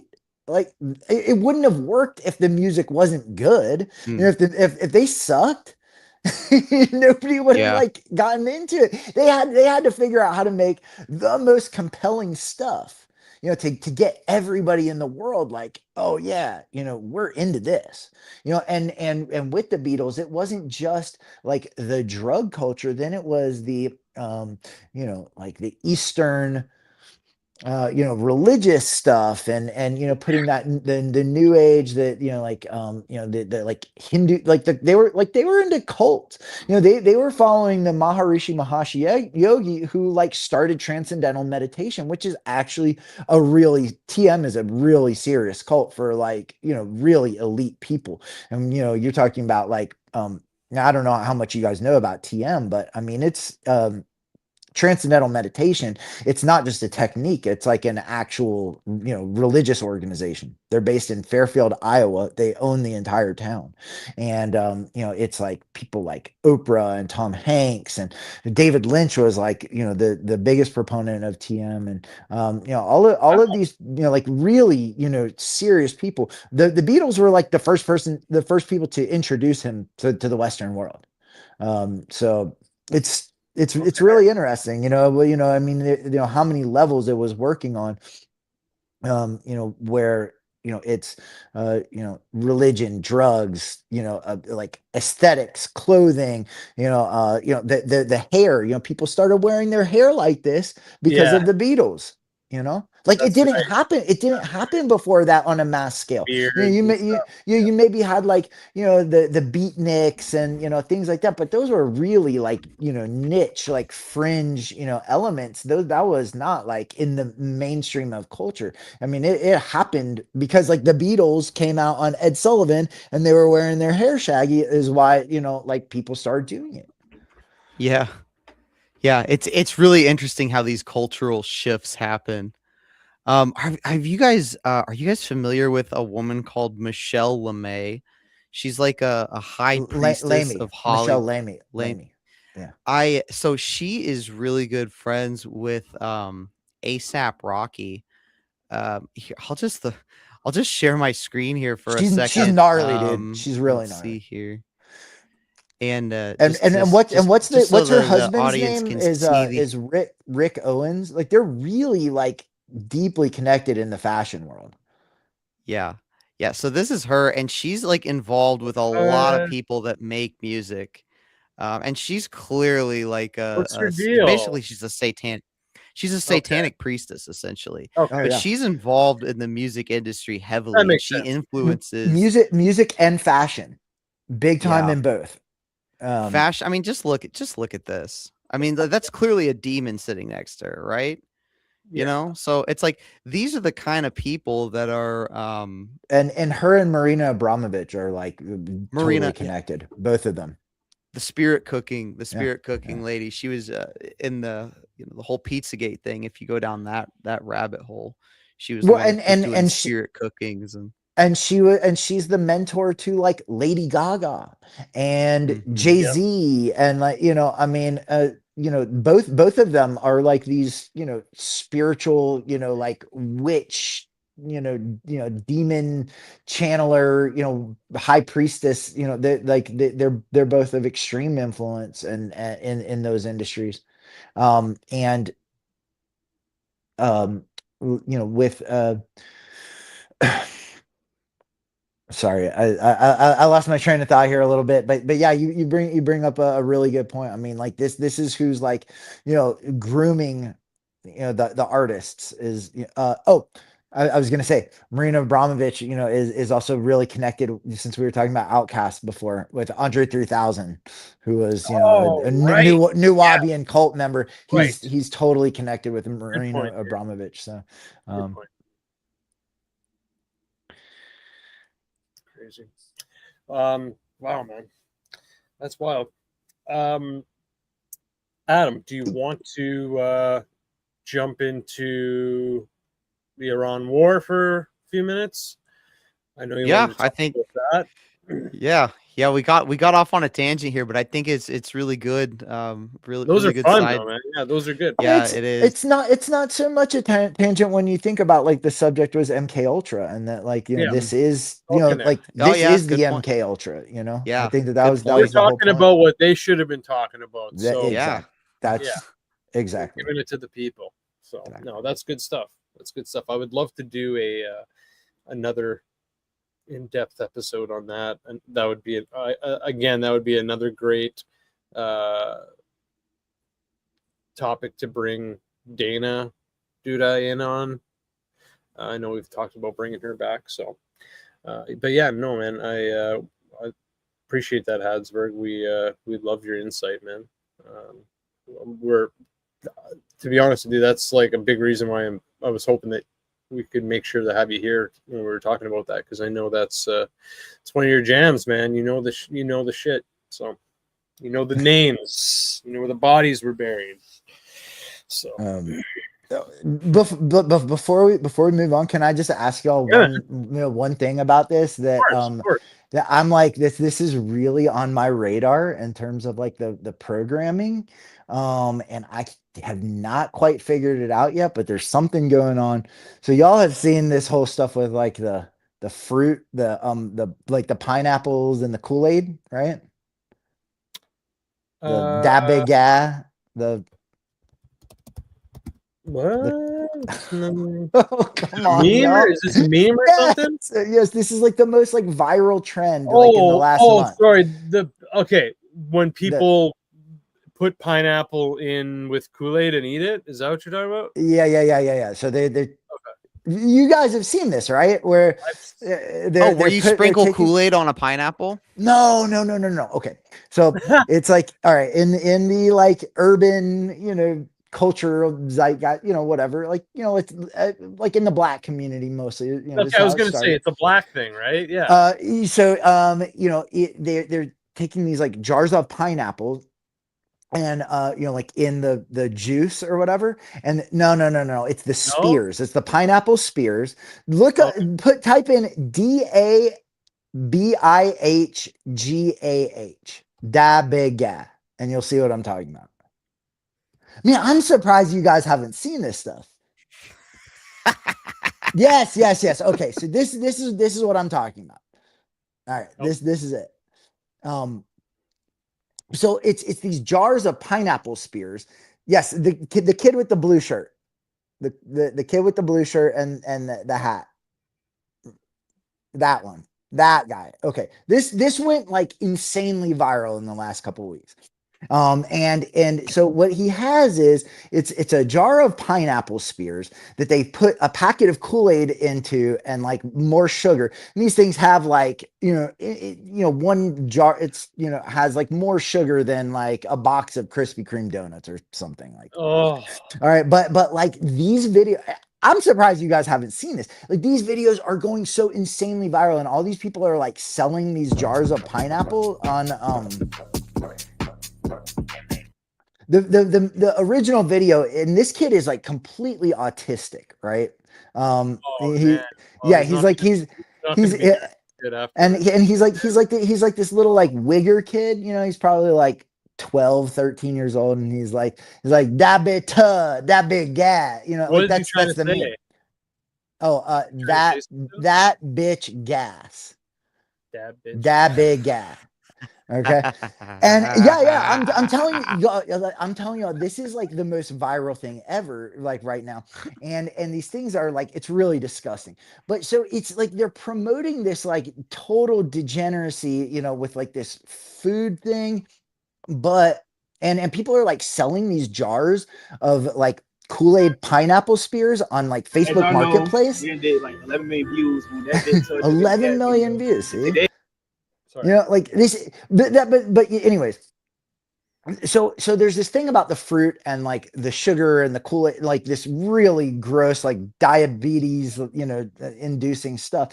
But there's also this like, like the way that they're talking, and like promoting this like absolute like, I don't know if you get censored for saying retarded, but like, this like retarded speak by like literal. Whoa, you can't say that. by like literal like autistic people. Like these people are, like you watch this guy in interviews and like he's like autistic, he's like retarded. So they're like getting people. I don't know, man. There is something going on with this, and so in like these algorithms, I'm seeing all this weird like fruit related stuff. I don't know, dude. I brought it up because I figured that you guys would have seen this, but this is like the biggest phenomenon, and there's some really weird MK thing going on, and I don't know if it's like nanobots in the pineapples. I don't know, it's definitely like the retarded wigger talk, So they're making they're turning people into like retarded wiggers. Is that what you're saying? Yes, yes. And they're feeding them this trash that is so like devastatingly unhealthy and like making it look all cool. Yeah, it's brain rot. I mean, it's brain rot and like the physical body rot from like eating this stuff. It's so crazy. So this is like this new like trend of eating these insane things, but fruit is a part of it. And I don't know like what that means. You know, obviously this stuff is like GMO and like I don't know what they're putting into it and like why they're getting people to like eat this stuff. But anyways, I brought it up. You know, sorry, you guys will have to do some research now that we've talked about it. This stuff is gonna pop up on your algorithms like crazy, I'm sure. But it's just been like crazy in the last couple of weeks. I've just like I've been inundated. It's all I see, you know. So, all I knew is that like they were mixing pineapple with Kool-Aid, and from what I understood, it seemed to be a black thing. And so, okay, I'll keep my eyes and ears open, and we'll definitely have to. I'm telling you, dude, it's a big big social engineering operation. I haven't figured it out. I haven't figured it out yet. I was hoping that you guys would have some insight into this because I've been really trying to wrap my mind around it. But like I've been seeing these like I will get promoted these like accounts with like no followers, right? And like, you know, doing like real weird ghetto shit and like look at their accounts and it has like a couple hundred followers and you know like their main post won't have any likes or any comments, but when it's them like doing something with fruit and not just like pineapple Kool-Aid stuff, but like, you know, just like eating fruit or like doing something with fruit, they have thousands of likes and comments on an account with like 100 followers. It makes no sense. There's something going on. So you guys get back to me on that. You know, I've got a lot of questions. It's a big pineapple, man. You know, the CIA's got a long history of fruit company interests. United Fruit. Yeah, absolutely. Yeah. No, I did I made a documentary about, you know, the wars and stuff. Me and Jordan had a conversation about it. I would say in this particular sense, it's probably just like just brain rot. I mean, things go viral and then people jump on the bandwagon, and then it's just like you said, where it's like you'll post one video on it, and you know all of a sudden that video will take off. I experienced that a lot with shorts, where it's like I'll put in a lot of research or something into a short and it won't do anything, and then you post some stupid meme crap and then it just explodes. We see a lot of this kind of stuff, you know. The same thing, you talk about these autistic people, same thing with Clavicle, Jordan's buddy, Clavicular, the looks maxing guy. I mean, that guy, he's severely autistic. He rearranged his face with a hammer. He looks worse now. He had his surgeries done. Now he looks worse, and like he's like freaking out, and like he's going out hard, man. Yeah. But that's you think about that. Why do those things go viral? Like you know, these algorithms, it's not just like random and happenstance. Like, you know, like there are reasons why some things, you know, go viral in these algorithms, and then it causes these chain reactions. Yeah. Could be. I mean, I think the internet, and especially like shorts platforms, like to make a good short, like first of all, if you look at it, it's like to get people, because people are swiping away every nanosecond, they're swiping. So it's like the first thing is a sound effect, and then a transition right in the beginning. And then if the creator, like right now, like if I make a short, if I make just a distinct short, I'll wear a wife beater like this because it shows my tattoos, because someone will look and they'll be like, the first thing they'll get is the sound effect, then they'll get the transition, then they'll see my face, then they'll look at my tattoos. If you have something else in your background, so it's like all these things are like attention grabbing things. So it's like shorts don't really promote intelligent videos. They promote retard maxing, not to use Clavicular's term, but it's like the most trash, and especially this kind of stuff's like for kids, right? So it's like the stuff for like Gen Alpha is just so weird and out there. It's like to keep people's attention, you just have to have really weird and outlandish things, like some wigger saying "da big ah," while they're drinking pineapple. Well, It's just sort of like the degeneracy that shorts algorithms promote. I mean, that's just my opinion. It could be well, I big mean, pineapple, but well, no, but I mean, I think my point about it is that, like, how does the algorithm like pick up a video to start showing? It's not like somebody's just like looking at any given video like at random. Like, yeah, we all like have accounts on whatever platform that we're using that we follow, but what about the things that you don't follow that just like show up in your feed? Like, it's being selected based on, like, you're like, oh, somebody's looking at the background and my tattoos and this and that.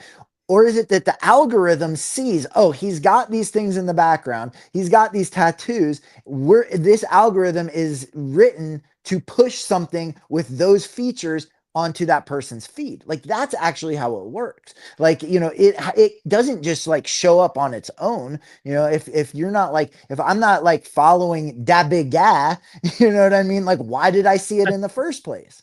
You know Well, what I'm you saying? are Well, yeah, I mean, no, but you know what you're I'm saying? talking about it an awful lot for someone that doesn't follow. You love it, man. No, but this is what I'm saying. Like, this has like sparked this whole thing of like, okay, why am I seeing this? Why are these things getting pushed? Like, what is going on here? There are like things that are being like put in front of us. I mean, we all know that that's how the algorithms work. I mean, the algorithm is the influencer, right? It makes somebody an influencer, based on like how does it get chosen? Like, who's writing the code for the algorithm to make those selections to put it in our face?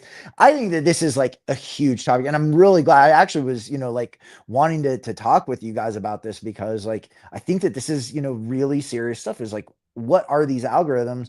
Who's using them, and like how, and like what is it doing to us?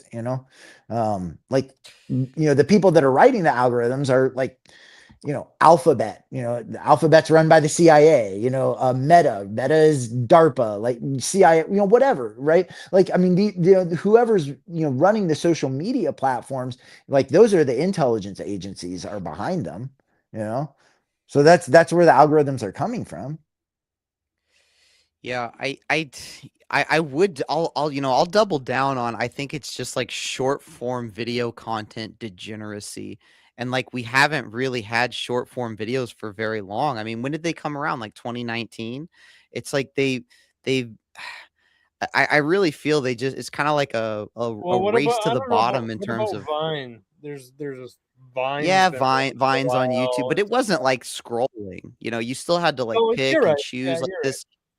this scrolling, and like what stops your attention, and like the more outlandish the video, the more you're gonna watch. And it is, it could partially be like Habsburg. To your point, I will say that they definitely know the words you're saying and the content of your video, because like, especially on TikTok, like I have like a maybe 70% success rate on getting my videos up on TikTok, because they censor so much.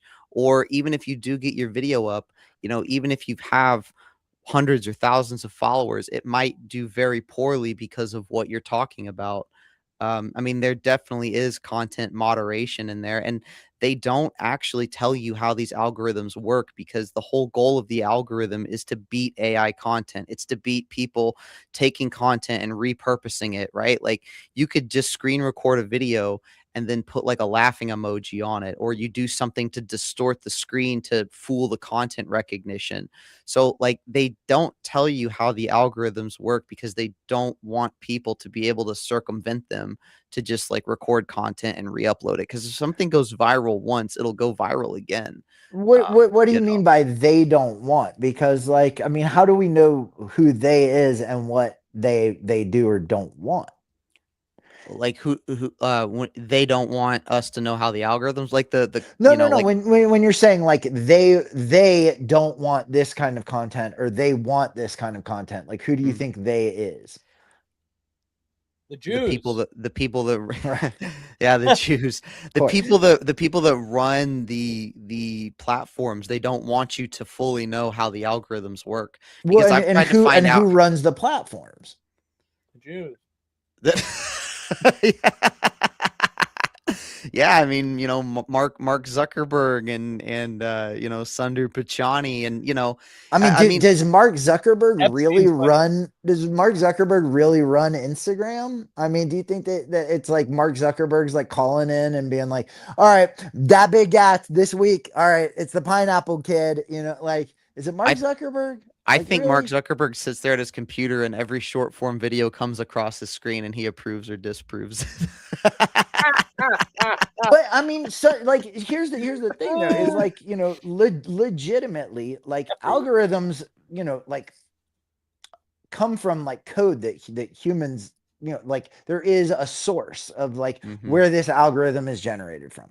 So, you know, somebody's telling them like, okay, we're creating this algorithm that's going to like pick, you know, whatever these things are and put it onto like your feed to get you to look at it, you know, and there are going to be like certain criteria of like things, and it can change. And I'm sure that now we're in a, you know, age where like the algorithms can like change themselves, and I don't really know how all that works with the AI and stuff, but that like there is like, yes, CIA Pineapple Psyop, exactly.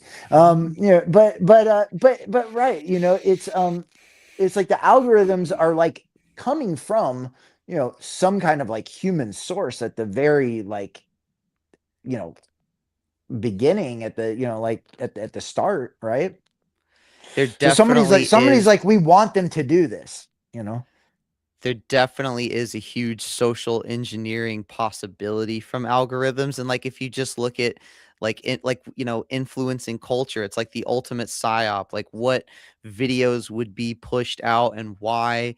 And you know, you talk about elections too, it's like these companies, these tech companies can have huge sway in elections if they decide to suppress certain news stories or rise certain, or you know, individual creators. I mean, there is a huge potential for that. What is the extent of it? I mean, you know, Mark Zuckerberg's not going to come out and say, you know, hey, this is what we're doing, we're trying to move the Overton window one way or the other. I mean, they're not going to tell you that. I think it's you know, I don't know. I mean, it's really just pure conjecture on what we would say here, but I think some of it is just short form content degeneracy, but there definitely is a huge potential for some social engineering. And I don't, like, we are making jokes about it, but like there is a potential for that. And I mean, to say that it hasn't happened, I would say would be wrong. Like that these companies have never tried to do something like that, have never tried to dumb down Americans by pushing out dad BIH GAH content or whatever. Like, no, I think that could definitely be possible. Well, Every single retarded short form video that comes up, is that a psyop? Maybe not, but maybe on a broader scale. Like, I mean, TikTok. It was proven that TikTok would, you know, when it was Chinese owned, would push educational content for Chinese children and would push like just mindless brain rot content for American kids. You know, why were they doing that? Because they want Chinese kids to, you know, be more educational focused, and they want American kids to eat Tide Pods, you know?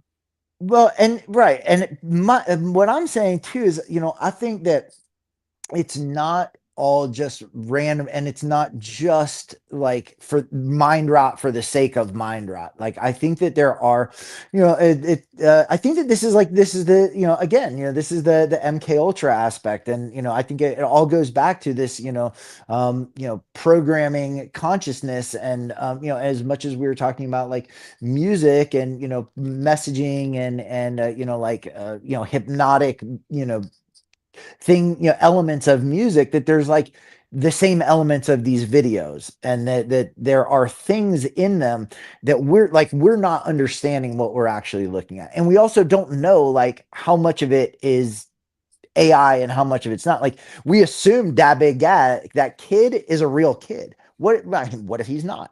You know, like, what if he's like an AI that was like cooked up in Langley, you know, and they're like, oh, you know, like da big guy, you know, kid, like we're gonna deploy this, you know, on these kids, you know, like, you know, no idea, you know, what's real and what's not anymore, you know, like, so I think that, I think it's, you know, to me, I don't see it as being all random, you know. I don't see how I don't see how it can be like, you know, just completely random. I think that it's, you know, I think that there are like things that we're being, you know, deliberately exposed to that are like changing our minds, changing, you know, like the culture. Hmm. I I mean, without a doubt, there's, you know, the I would say without a doubt, yes, that things are pushed to change the culture and collective consciousness. And short form videos, I don't think I've really been trying to limit my own intake of them because I don't think that they're healthy. They can artificially produce ADHD. You know, you can, if you don't have ADHD, they will give them to you, you know, by just what it does to your brain. It's constantly like it's a dopamine spike every time you scroll, every time you get a new video. You know, so yeah, I don't think short form video content is a collective good at all. I've also noticed another trend I've noticed with these short form videos is they will, you're talking about like how they're pulling people in right at the beginning.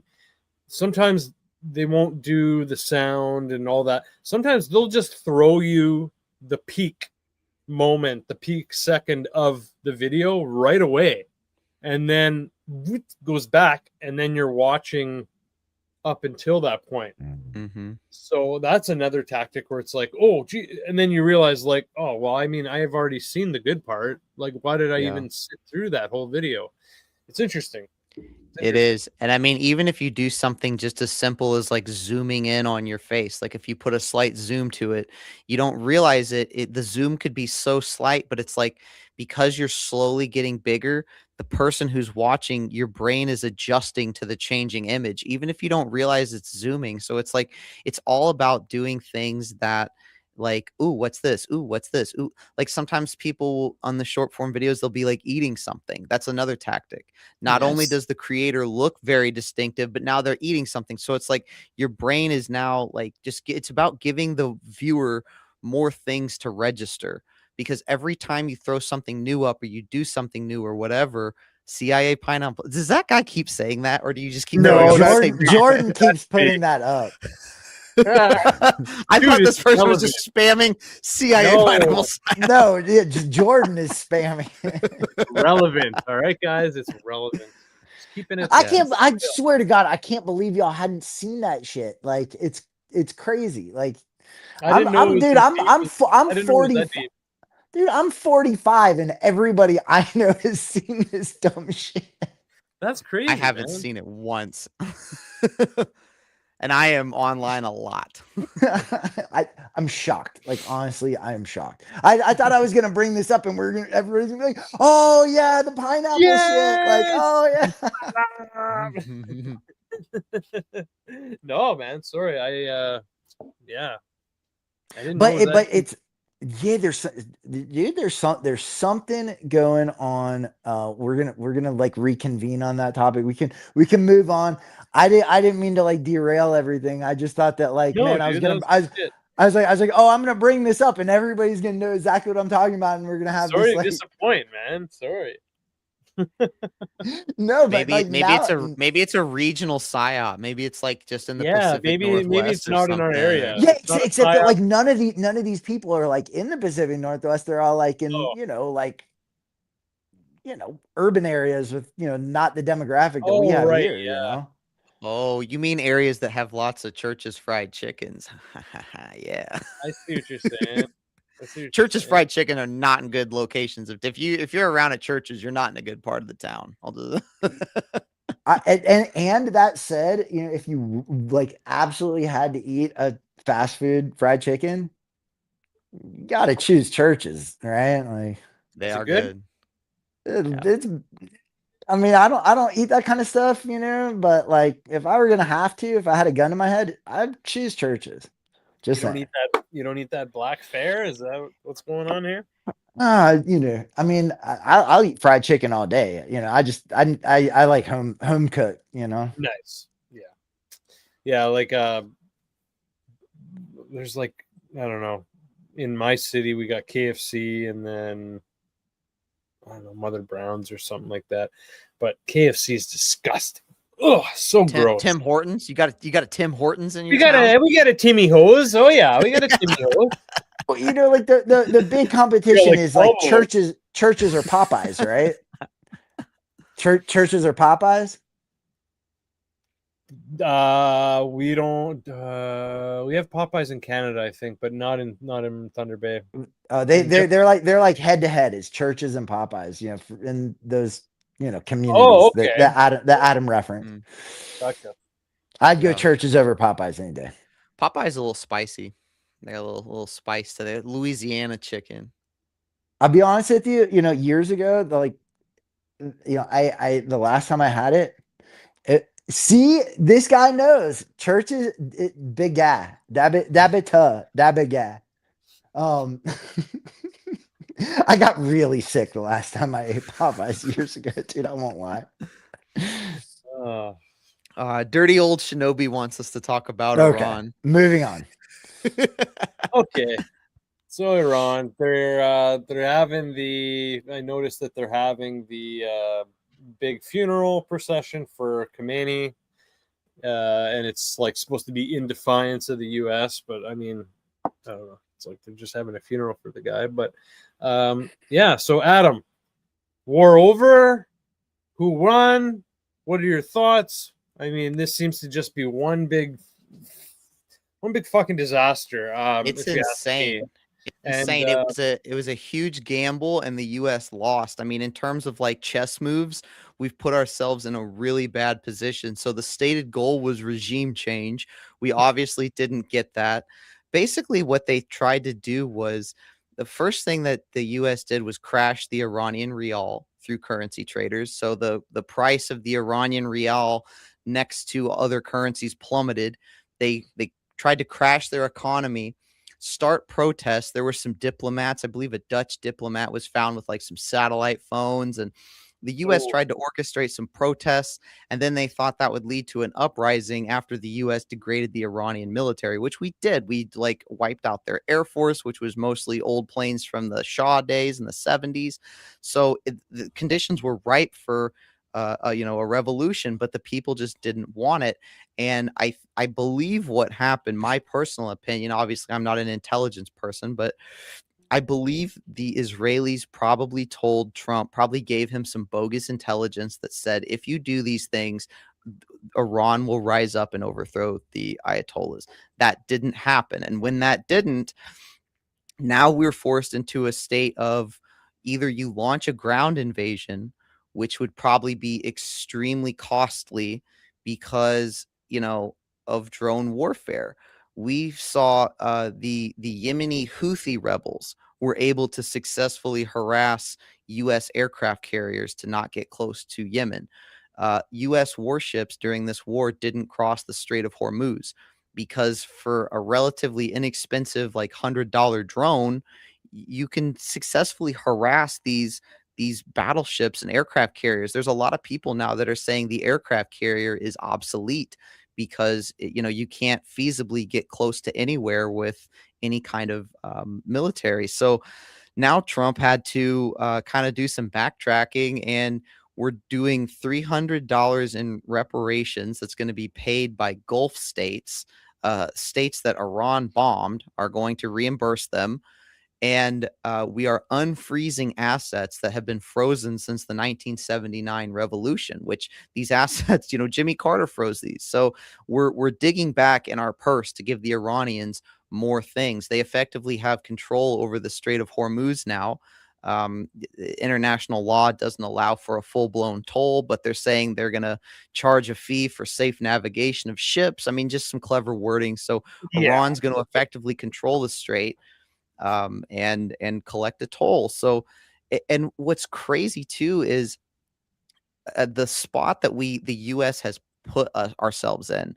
We are at our strategic oil reserves are at the lowest since 1983. because Trump started dipping into the strategic petroleum reserves so that the U.S. wouldn't be buying all of its oil on the open market, which would cause further price escalation. A side note on oil prices is China pulled themselves out of the global oil market, and they have been buying just using their strategic reserves. Once China starts coming back and replacing what they have been using, that's going to further escalate prices. I also, to further illustrate just what an absolute disaster this was, I want to play a short clip from the Tucker Carlson show where this guy, he's a Middle East analyst. He details how long it's going to take for the U.S. to replace like the Patriot missiles and the Prism missile systems that we expended during this conflict here. So let's this is real. I was shocked when I heard this in recent weeks. So missile interceptors, about 50% of the inventory of Patriot ballistic missile interceptors, and 50, likely closer to 80% of terminal high altitude area defense interceptors were expended in the course of the war. Over 1,000, that's about a third of our entire stockpile of Tomahawk cruise missiles has been expended. Large quantities of the JASSM missiles, as well as pretty much the entire pre-war inventory of new precision strike missiles, the Prisms that were used. Also, interestingly enough, because we were told there was never any threat to our Navy, this is why, of course, they never really dared to go through the Strait of Hormuz. The Navy reports that they expended large quantities of their SM-3 and SM-6 naval interceptors, which indicates to me, if I may conjecture here, that there must have been one hell of a fight over the security of our ships when the war was in its kinetic phase. So the White House was lying when they said that the ships were totally safe. Our ships are very much at risk, obviously, from these numbers. Furthermore, there are now significant gaps in the supply chain for those naval defenders. One last bit of data I'd like to deliver here. I'm sorry, that's the wrong one. The chart here I have is for the Prism. We blew through our pre-war stock, which was already low. They're saying the best estimate will be it will be replenished by late this year. The JASSM air-to-surface missiles will probably be replaced middle of next year. Those SM-3, SM-6 Navy defense missiles will take until about mid-2028. Those Patriot interceptors, not until closer to 2030. The THAAD interceptors, and the THAADs are the real important ones. That's not going to come until probably 2030, and the Tomahawks will not be replaced for another 5 years. So we better hope that the Chinese or some other area of interest is no longer requiring our assistance, because we have depleted ourselves, Tucker. And I will just add and conclude my little statement here with, unfortunately, it is my assessment that this memorandum of understanding that might or may not lead to a longer deal. I'm very skeptical of that. I think we'll get a 60-day reprieve, and then it'll be like the tariffs. It'll be every 45 days we're getting an extension. But I would just add that what we have agreed to, the Trump administration, and they didn't have a choice because the president. All right, I think that's enough of that. But that struck me because from the limited engagement, just a few months, just 3 months, he's talking about the THAAD interceptors aren't going to be replaced until 2030. And just for people to know some history, like the reason largely that the U.S. was so successful in World War II is because we could out manufacture Germany. We had such a huge manufacturing base. We could quickly churn out B-52s and Sherman tanks and all. It's like now we've got ourselves in a spot. I mean, first of all, I guess there's in the military, I don't know if maybe they never thought of this or anything, but it's like you're in a situation where these highly technological weapons are going to take forever to replace. So it's like if we were ever in a major conflict, what would that look like after a few months? But it's like now not only do we have our petroleum reserves at the lowest point since 1983, but we have depleted a lot of our missile interceptors and long range missiles. So the whole thing, we didn't get our original stated goals, and now we're in a very weak spot geopolitically. and we've shown weakness. We lost the war, and Iran is now emerging as a major power in the region. They successfully defied the United States. They control the Strait of Hormuz, and they're I believe going to start having more so than they already did. They're going to have more influence regionally. So the whole Iran war was just a complete debacle, start to finish, and we're going to be, you know, dealing with this for a while, I think. Yeah, and not to mention, like, the U.S. has just given weapons away to Israel, Ukraine. You know, obviously that really hurt their supplies as well. So between that and everything they've been throwing at Iran, yeah, that's wild. 4 to 5 years to bring all these stocks back up, and that's if everything stops today, as of today, or as of that interview, right? So yeah, that's you know, it's pretty scary when you think about it, and not to mention just the changing of powers and changing of attitudes of these countries. Yeah. So And it's important to keep in mind that he's talking about publicly available data. You know, what okay, you know, what supply chain issues or manufacturing issues has the US government not been forthcoming about, you know, for security reasons or for, you know, national exactly. security reasons. So it's like, I mean, we're kind of in a bad spot. You know, we've in terms of a chessboard, we've made some pretty not great moves. If you look at this as a chessboard. Well, hear me out. So I think that the one of the things that, I mean, I agree in terms of like the, overall consequences. We're talking about, a shift in, like power dynamics, globally, a shift in like attitudes, of, populations, like popularity of, various regimes, the kind of like the shift in public sentiment. But certainly the like the energy supply, for the United States, but globally, this is a deep impact. Hear me out. What if, really this was the intended outcome all along? What if, this was like the script? What if this is a Wag the Dog? Have you guys seen that movie? Great movie. If you haven't, you got to see it. It's actually a really good movie. Yeah. Not only is it a really good movie, like, we gotta think that this is like legitimately the kind of thing that can be accomplished so much more easily now than when that movie was made in 30 years ago, in 1997.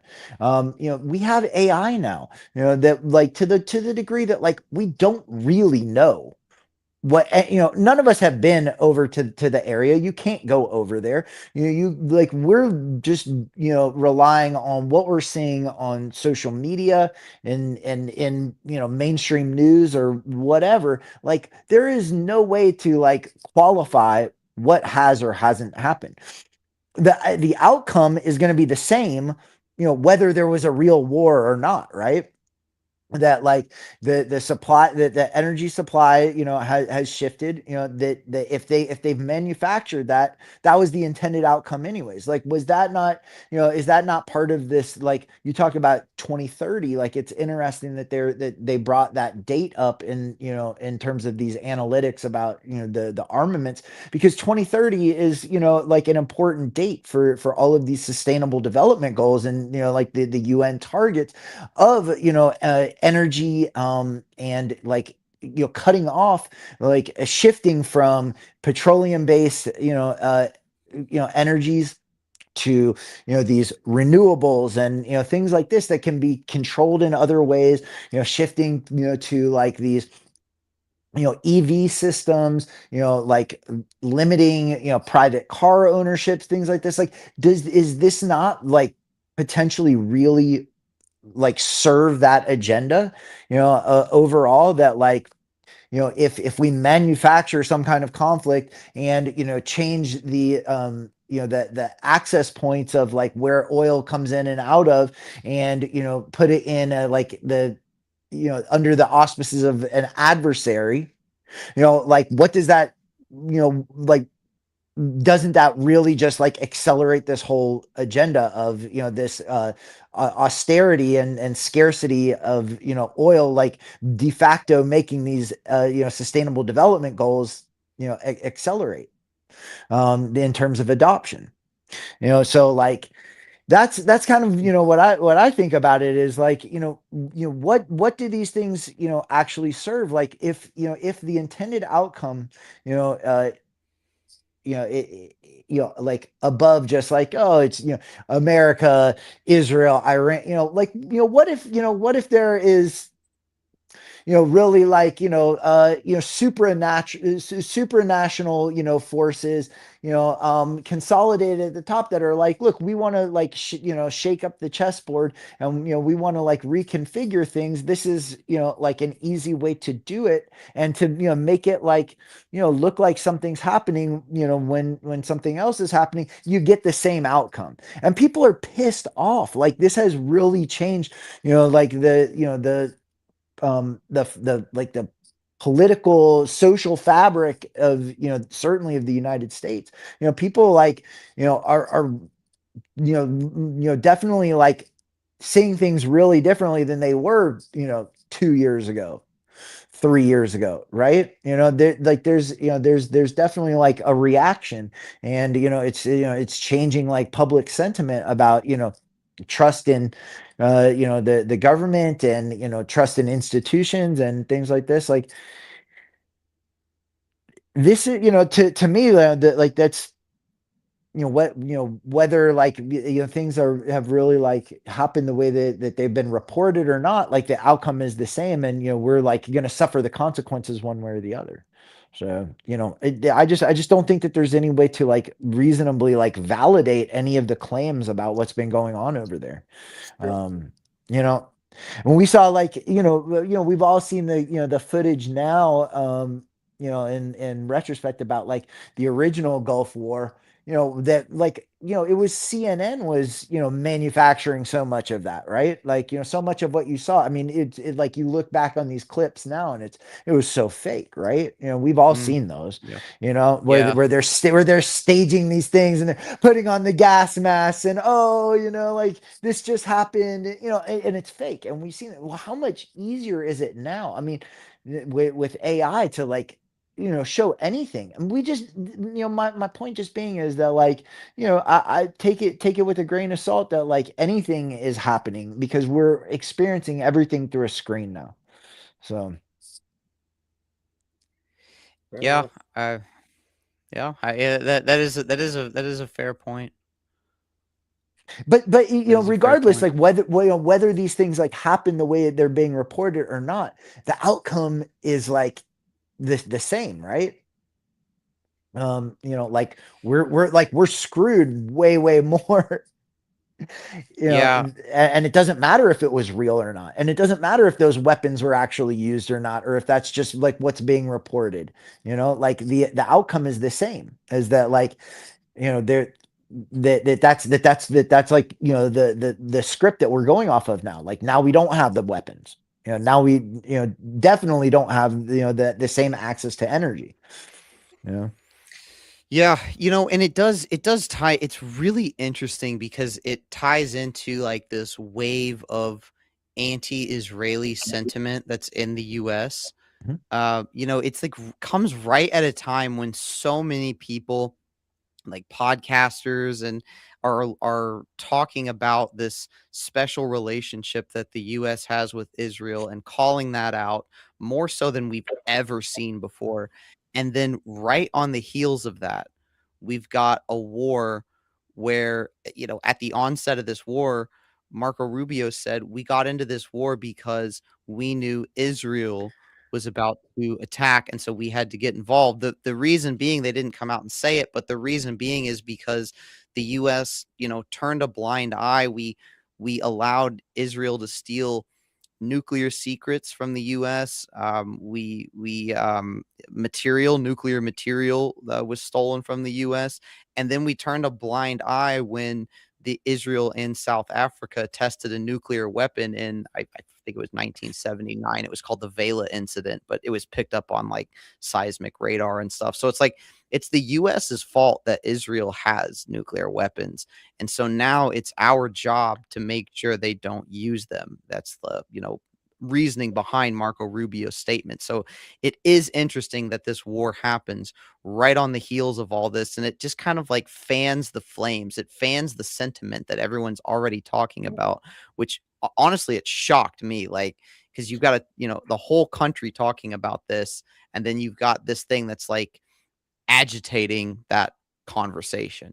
Well, absolutely. And I think, I think that this is, I think that this is how like the play to like accelerate these, like end times, we were talking about this pre-show, like these end times biblical prophecy type of thing. Well, the other thing that's happening right now, in addition to these like, this like rising tide of, sentiment against Israel and, whatever, is you also have, these, like major like religious revival, like, I mean, what is like, getting to be like cool now, right? What's becoming mainstream is like, people getting religious again, and these like, thousand and I'm not like denigrating anybody's beliefs or anything like this, but it feels like, a lot of this is, you have these like influencers, these, people, your Tucker Carlson's, Candace Owen, people like this that are like, okay, now,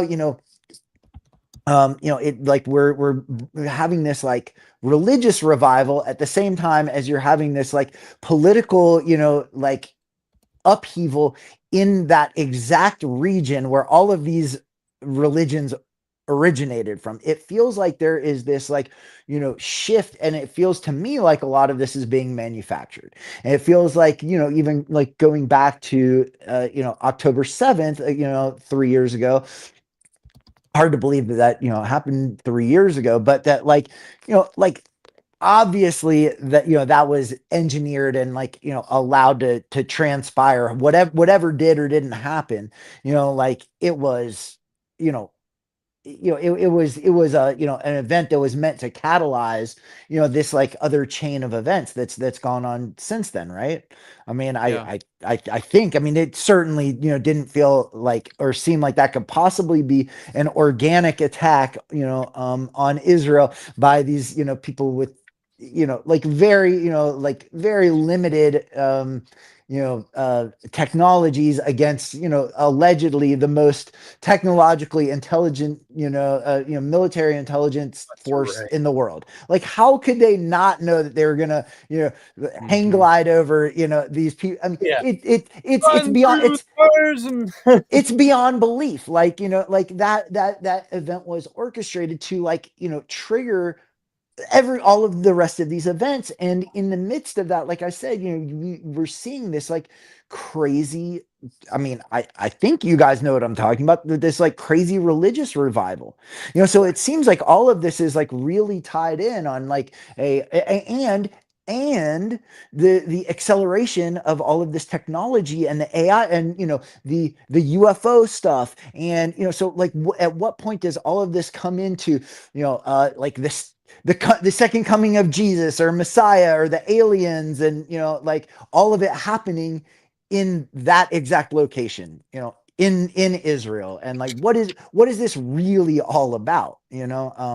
So I that's kind of this like, expanded, pulled out view. I think that there is so many layers of what this really is, and that this war is like, some kind of, like catalyst towards these, other kinds of events, in a religious sense. Well, it's scary for sure because, Israel definitely has 200 nuclear weapons or more. You've got Iran now, which I'm sure they don't have those. if Iran didn't want a nuclear weapon before, they damn sure want one now.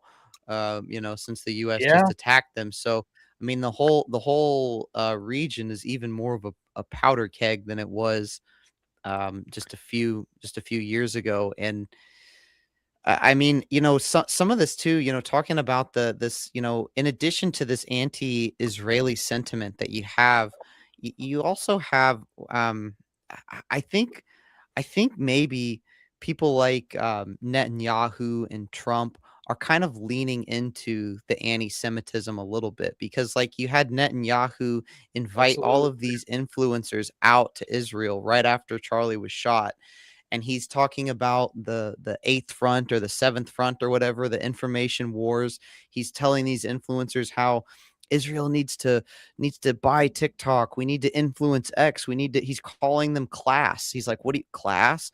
And it's like, if Netanyahu had a PR person, they would say that's the worst thing you could possibly do, is invite a bunch of American influencers out here and talk to them like they're school children for the entire world to see. So it's like, from my perspective, it's like, maybe they don't care about what Americans think. Maybe they don't care about what the rest of the world thinks. Maybe the point of all of the anti-Semitism type stuff is to propagandize not only Jews living in Israel, but Jews in the diaspora all around the world, to be like, because all of this stuff, inevitably, when you look at it, if you're not a Jewish person, you look at these wars and you just think of Israel as evil, and so it's like, maybe the goal is to like make people kind of extremist against Israel, so they start sharing these memes, which some of them are legitimately hateful. Like if you get on X, there are people that are legitimately like hateful, or that just don't like Jews. And it's like, maybe that's the point, because then people can say to these Jews living in Israel and around the world, look, everyone hates us. You have to support. It's like if you're not with Israel, it's like, who are you with then? Maybe the point is to like propagandize them to support Israel. And that's something I kind of kick around. Well, we've talked, we've actually, like, I don't know if you remember, but we've sort of hit on that point before, in our conversations, and I think that's exactly right. I mean, it's such an obvious, thing to like, generate. I mean, it's like, it's too like easy. It's too obvious that like, if you're playing this like evil, like villain character, like everybody sees it. It's, like you're not hiding it, it's so obvious.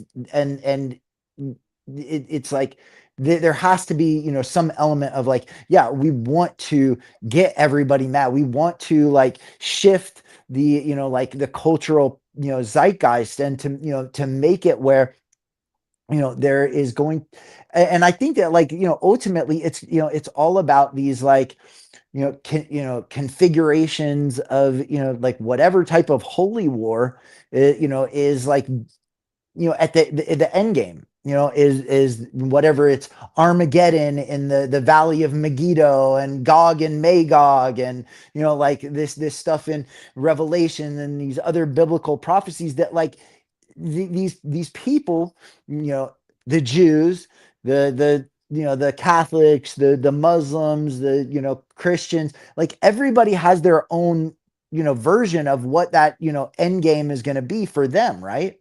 And that like it's all, it's all to accelerate whatever. I mean, I think that this is, it's like a script, and they're like, well, if we can, whatever faction, if we can like co-opt it, and steer it in our direction, then the outcome that we want is going to happen. And we can, ultimately engineer that outcome by like using AI anyways, to convince everybody that Jesus came back, or that like, the aliens are the Messiah, and, and they came back as, the new savior. And, we built the new temple, and that, and it drew the aliens down from, the Pleiadian, system, or, you know what I mean? Like whatever it is, like this to me, it just feels like so engineered to like produce these outcomes, and that like using these like groups of these like, religious factions, and getting people like, once you get people so invested in like a narrative from a religious perspective, and being like, God says that I'm the right one, like, hey, my God is the right God, and my God says that I'm doing the right thing, and I'm the right one. I'm going to heaven, so whatever I do here is in furtherance of me and my people going to heaven. You know what I mean? Like anything is on the table. And so like, yeah, you've got all these various factions that are all like playing the angle, to like bring this script that's thousands of years old into fruition. And somehow like this is the most convenient time for it to all happen, because now we can fake it with AI, no matter what happened. So that's or there's really like aliens that are coming out, down, and that's like, the new Messiah, or like whatever the fuck, like Yeah. something's going on with all of this stuff, and these wars in this part of the world, that these conflicts have been going on for, I mean, think about like in, like the Crusades, like that was a similar thing of control of that part of the world. This feels like another version of the Crusades in a way, and like whoever's behind it, it's the play is something going on there, and something like biblical, something messianic, like whatever it is, and people are like pushing this forward deliberately on all sides. Yeah. You talk about a modern crusade. There was a book my dad had. It was a book from around the time of World War I, and it just before the show we were talking about the history of Israel and the Balfour Declaration, and how Britain, essentially bequeathed the land of Israel to the Israelis. I mean, really, if you look at the history and go further back too, it's the reason that the British had control over Palestine was because the Ottoman Empire controlled all of the Middle East, and the Ottomans were Turks, and the Arabs of the Middle East, they were upset at the Turks for a variety of reasons, but they basically colluded with the British, and they allowed the British to take over the entire Middle East. They didn't fight for the Ottomans. They handed the modern Middle East over to the British and the French, and then the British and the French drew up the lines of the Middle East, that you see today. So the book that my dad had, it said, for the first time since the defeat of Richard Lionheart by King Saladin, which was like in, I don't know, 1100 or 1400, during the Crusades. British Yeah. troops are now in Palestine. So it's like people do think about this stuff. The Crusades are very much alive, in people's memory. And I will just say too that with all of the the fire in the Muslim world against Israel, it's like if if the Arabs had fought for the Turks, if the Arabs had have actually fought the British, the British just came in and did a classic divide and conquer thing. They took it in, and you wonder why Iran doesn't rise up and overthrow the Ayatollahs. Well, I mean, the region is rife with stories like this, where the West comes in and then destroys a country. I mean, it's really sad what happened to the Middle East. The Middle East, since the time of the Prophet Muhammad, was always one large caliphate. It was the Rashid Caliphate, the rightly guided caliphate, and then like the Abbasids and the Umayyads, but it was always one large empire, until today. And there's actually been, there's a movement called Pan-Arabism that was popular in like the 70s, Bashar Assad and Muammar Gaddafi in Libya, and there was a real movement to try to unify the Middle East, and all of these leaders have mysteriously died. But no, the memory of the Crusades is very much alive in the leaders' minds. Well, and this is really interesting too, because like who was like leading the Crusades? It was the Templars, right? The Templars like are just still have like evolved into like the Jesuit order, right? I mean, the was basically like the Reformation of the the Knights Templar order, was like Ignatius Loyola, basically resurrected the Templar order as the Jesuit order. You have, other like various other like secret, societies in, Freemasonry and things like this. Like they have like Templar orders and like, so the people who were like behind the Crusades, the Templars also like invented. We were talking about the central banks. We were talking about the Federal Reserve. Like they invented those systems. The Knights Templars.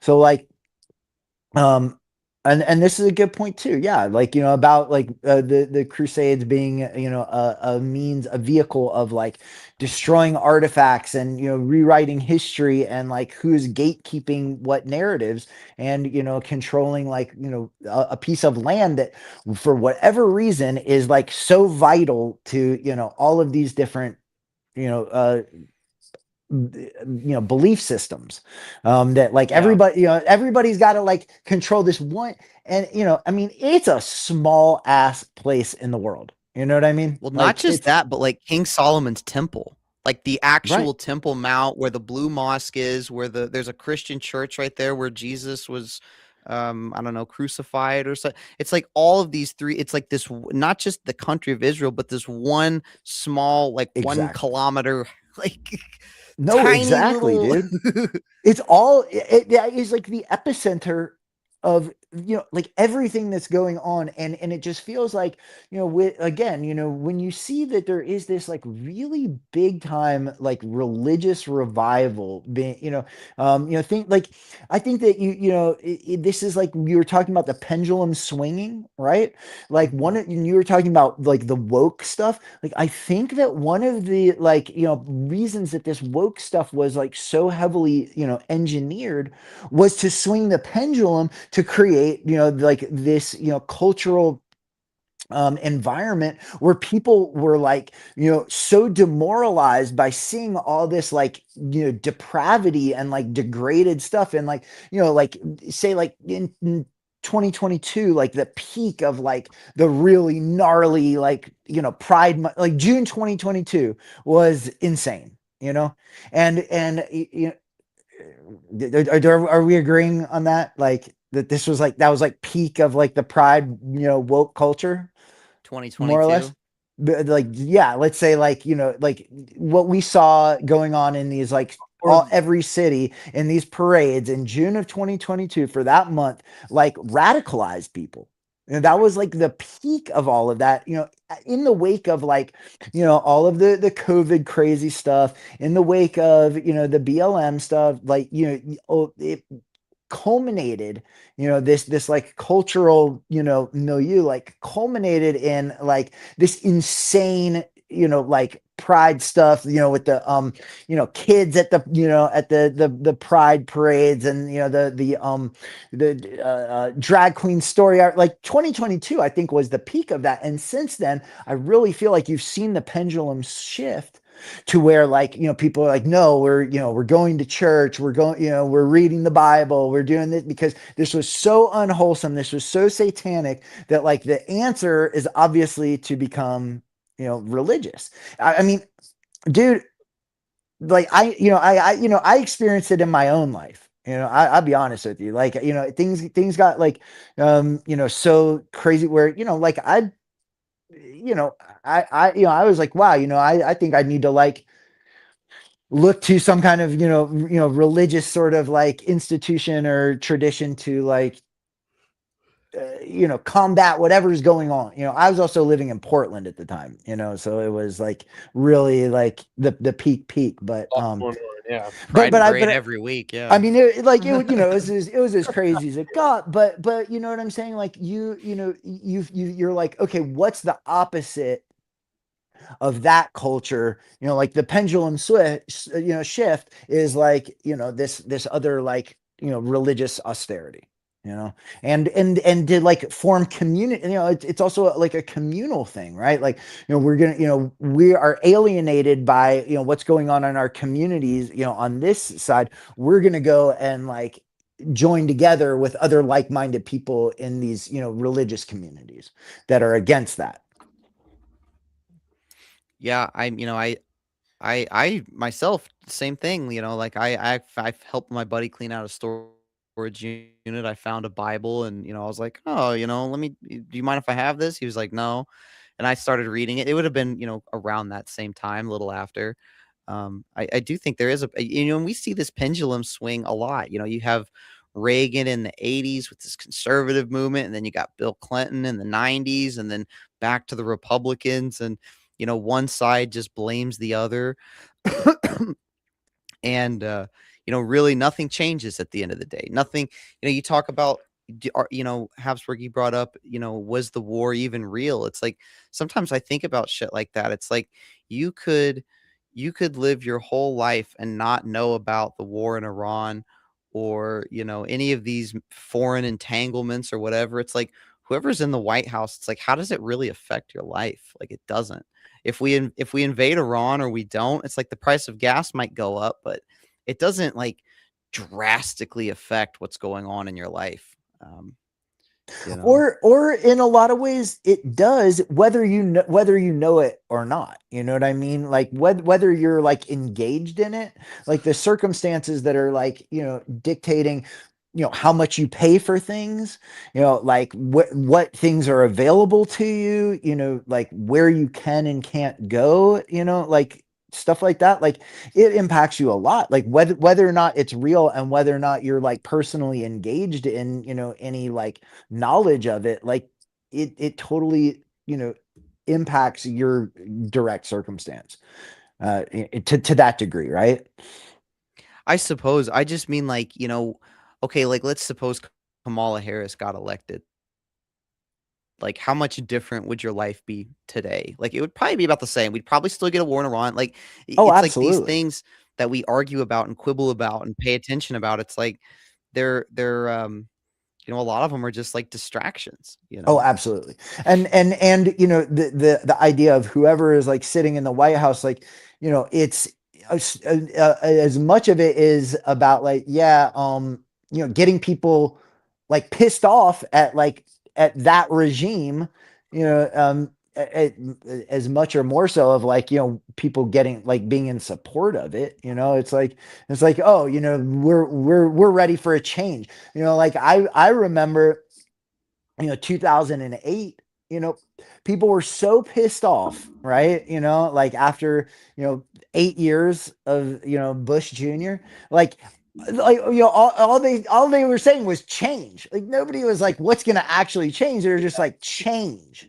Any Democrat would have won in '08. Any Yeah, it was, Democrat. yeah, Doesn't of matter course. who. And they put the perfect guy up there, you know. I mean, it Mhm. was like, you know, it was just like that was the face, you know. And I remember, and I'm, you know, I like, you know, I was you know, at the time like almost 30 years old, and you know, I remember like, you know, a lot of, you know, my peers, people were passionate about that guy. And I, you Yeah. know, I've only voted in one presidential election ever. That was in, you know, when I was 18 in 2000. And I was like, well, you know, I saw how that went. I'm never doing it again because this is fake, you know. But like I remember in 2008 and like watching people, and I'm like, I'm not, you know, I'm not voting for one guy or the other, but like people like really, you know, being like, oh my God, you know, like this is who I am. I'm this, you know, like this guy is me, like change. I have hope Yeah. and I have change. You know what I mean? Yeah. Like people really like, you know, wore that. Yeah. You know, and even John McCain, like there were things he could have brought up to hurt Obama. Like his middle name was Hussein. You know, he went to like a madrasa. There is some weird stuff about his family and his Oh citizenship and his yeah. early years. Like there's some stuff in Obama's past that's weird. And it's like John McCain wouldn't touch any of it. And it's like that's kind of your job as the opposite political candidate. But it's almost like you know, it's almost like McCain was in on it to, you know, it's like, here, you can have For this sure. young, charismatic black guy whose messages change, or you could have this stuffy old white guy who, you know, Yeah. is probably, you know, Regardless it's if like, he was a vet and like, you know, POW and all that stuff. He's just a cranky old white guy. That's all people saw. yeah, Some people. it's like the worst possible candidate you could have put up as a Republican. And then, you know, Sarah Palin, who is just an idiot, you know, a hot chick. Paired up with, yeah, exactly. Yeah. No, I mean, it's, it's like these things, like you said, like, and if McCain, for whatever reason, had been the guy who ended up in the White House, would things have gone any different? Like, no, they wouldn't have, because that's the script, like it had to go the way that it went, then, and whoever's the face, in the White House is, that's who, like, we ascribe these, these things to, in a historic sense, but like it doesn't really matter, because like, it's just somebody sitting there as like the placeholder for whatever's happening. I think every president since Kennedy is acutely aware that they could take a bullet to the head if they don't do what they're told. Fair point. I think, or get pulled, by a coup like Nixon, with the CIA, orchestrates a burglary, and it's like all presidents are acutely aware that if they don't play ball, bad things will happen to them, I believe. I mean, and or they're like, hey, we intend for this stuff to happen. We have no intention of like going against it, because we want these things to happen, whatever the script is, not just the threat of like something bad happening, but like, hey, this is like what we intend to have happen. We want it that way. But yeah, I mean, I think, I think one way or the other, like what's going on right now is, it's bringing us closer to some really like bad, dark things that, are somehow relate to, these like ancient prophecies, and not in a good way. People I think are like, some people are like, yeah, this is, we're like this much closer to salvation and this and that. But like, I see it as being like, something, like the inverse of that. Oh yeah, like the Christian Zionists that support Israel because they want to start World War Yeah. III. It's like that's crazy. That's Right. insane. Pete It's Hegseth, insane. he had a Crusader tattoo on his chest, and before the Iran war, he gave a speech where he told these Marines or airmen or sailors, he was like, "You're helping fulfill biblical prophecies." It's like, dude, fucking stop. Like, I just want to live my life. I just want to raise my kid. I just want to go to work and have a good life. Like, I don't really want a nuclear holocaust. Like, that doesn't sound like fun, like. No, it's fucked up, dude. You want to have food that you can afford. You want to be able to put gas in your tank and be able to like drive somewhere cool. I mean, you don't want to get like locked in and, have to put on the Oculus and, live in Yeah. Ready Player One world. You know what I mean? Like you want to have like a real life and, be free and afford the things, that make life good in the And not real eat bug world. meat. Not eat bug meat, dude. Not eat Like, bug meat. Right. Fuck Bill Gates.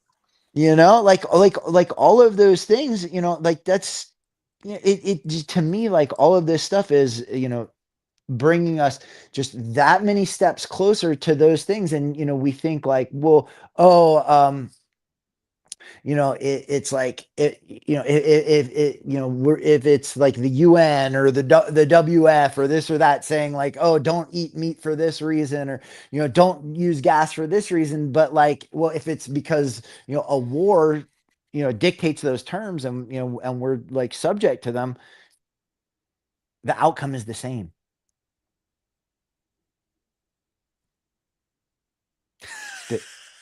That big guy. I'm making that that big guy. I'm making that the title of my video on YouTube. CIA Pineapple Psyop. This I like was I think we'll wrap it up here. This was a awesome chat.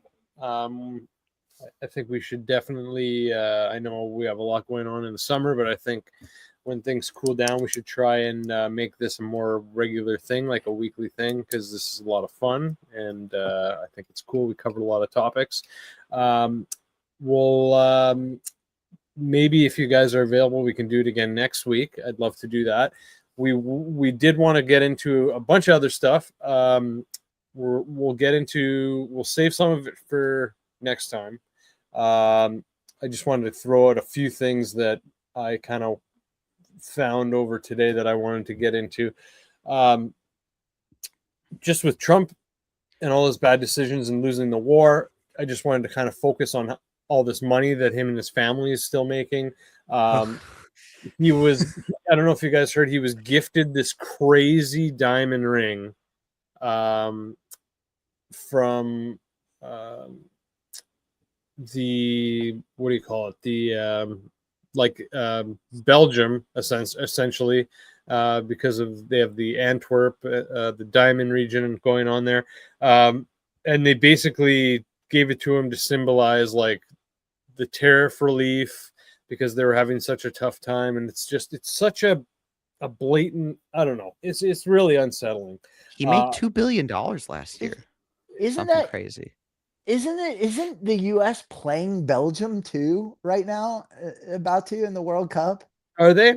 Okay. I could be wrong about that, but I think that's right. So that, I mean, that seems like an interesting coincidence. Yeah, fair enough. Also, we should maybe get into more about how he made another billion over, I think, I don't know what the timeline is, but I think it's over the last year on crypto deals. Meanwhile, his fans and his supporters all lost money. Some lost a fortune. There's also the instances of his sons and his family and all the companies and stuff they're involved with. There's another one now with Trump Jr., Donald Trump Jr., a grab a gun company. They're trying to boost internet gun sales, and there's this new law that they're trying to change, and it all benefits his family or his friends. What else was there? Drone warfare, the Yes, changing warfare tactics. warfare, That's gonna be a great one. But just with finishing off with Trump, just people know how ridiculously corrupt Trump is. So there's a family in Brazil, the Bolsonaro family, and I guess the father is in jail in the U.S. and the son is trying to run for president of Brazil, the head of Brazil, so that he could chum up with Trump and get his dad out. So I thought that was interesting. Also, a story that I didn't want to talk about was the Taylor Swift wedding, but two interesting things that I found was one, there's this new Taylor Swift tax that people should look into. It's to do with housing and just essentially, rich people and celebrities are just buying all these houses and they're not using them and affecting the economy, so they have to make this new tax for brats like her. And then also they've got all this fucking money, and apparently they're hitting over for New York, I think it is. Yeah, New York, because they're doing the reception or whatever at Madison Square Garden, over $1 million taxpayer bill for security to protect her and all her fucking celebrity friends for the wedding and the rehearsal and all that. And I just thought that was just disgusting. So I thought I'd highlight that. They're doing Taylor Swift's wedding in Madison Square Garden right after the Knicks just won the championship there too. See, all of this stuff, all of that stuff is related. The World Cup, the NBA, man. Yeah, all of that stuff is part of the script. Just they want, yeah, dude, yeah. You got that right. You got that right, man. They want America to be essentially like a Hollywood, Washington hybrid, yeah, exactly. It's a movie. Like all of this is like movie. A big production. America's a movie. Exactly. Yeah. That's a better way to put it. Exactly. And then something that we should I'd be interested to start getting into is like Japan and China and everything going on with Taiwan and everything. But apparently a Tibetan man set himself on fire outside the UN in New York due to stuff going on with China and Tibet. So that was pretty crazy too. Just kind of flashes you back to memories of the monk who set himself on fire. But yeah, all that. And then, like Adam was saying, we wanted to get into drone warfare as well. Obviously, drones are making like a huge impact, especially with the war in Iran and especially with Ukraine-Russia war. So a lot of interesting stuff going on there when you look into like the numbers and the figures and stuff with money that's being burnt and just the crazy different technologies they have. Yeah, we'll have to get into that stuff next time. Any other final words before we wrap it up, guys? Habsburg, anything you want to say? That bit that big guy. Yeah, man, that's the best thing I've learned tonight. Adam, what you got for us? I would like to mention, I've never noticed this before, but it looks like you have some turtle plushies in the background, and I think those are looking really nice. For those of you that don't know, Jordan's a big turtle guy. That's why he's got turtles on his thumbnails. I always wondered that, and I asked him about it, and he says he's got lots of pet turtles. So very cool. He also did not know that turtles will attack black shoes, but not white shoes. I had to send him that video, and now since I looked that up, every time I open my phone and scroll, I get a same video of that same turtle attacking a black shoe. Nice, Jordan. That's a good thing. That's a good thing. Oh, anything even better, man. So turtles are not into Kool-Aid pineapple spears, huh? No, they're not going to Church's Chicken.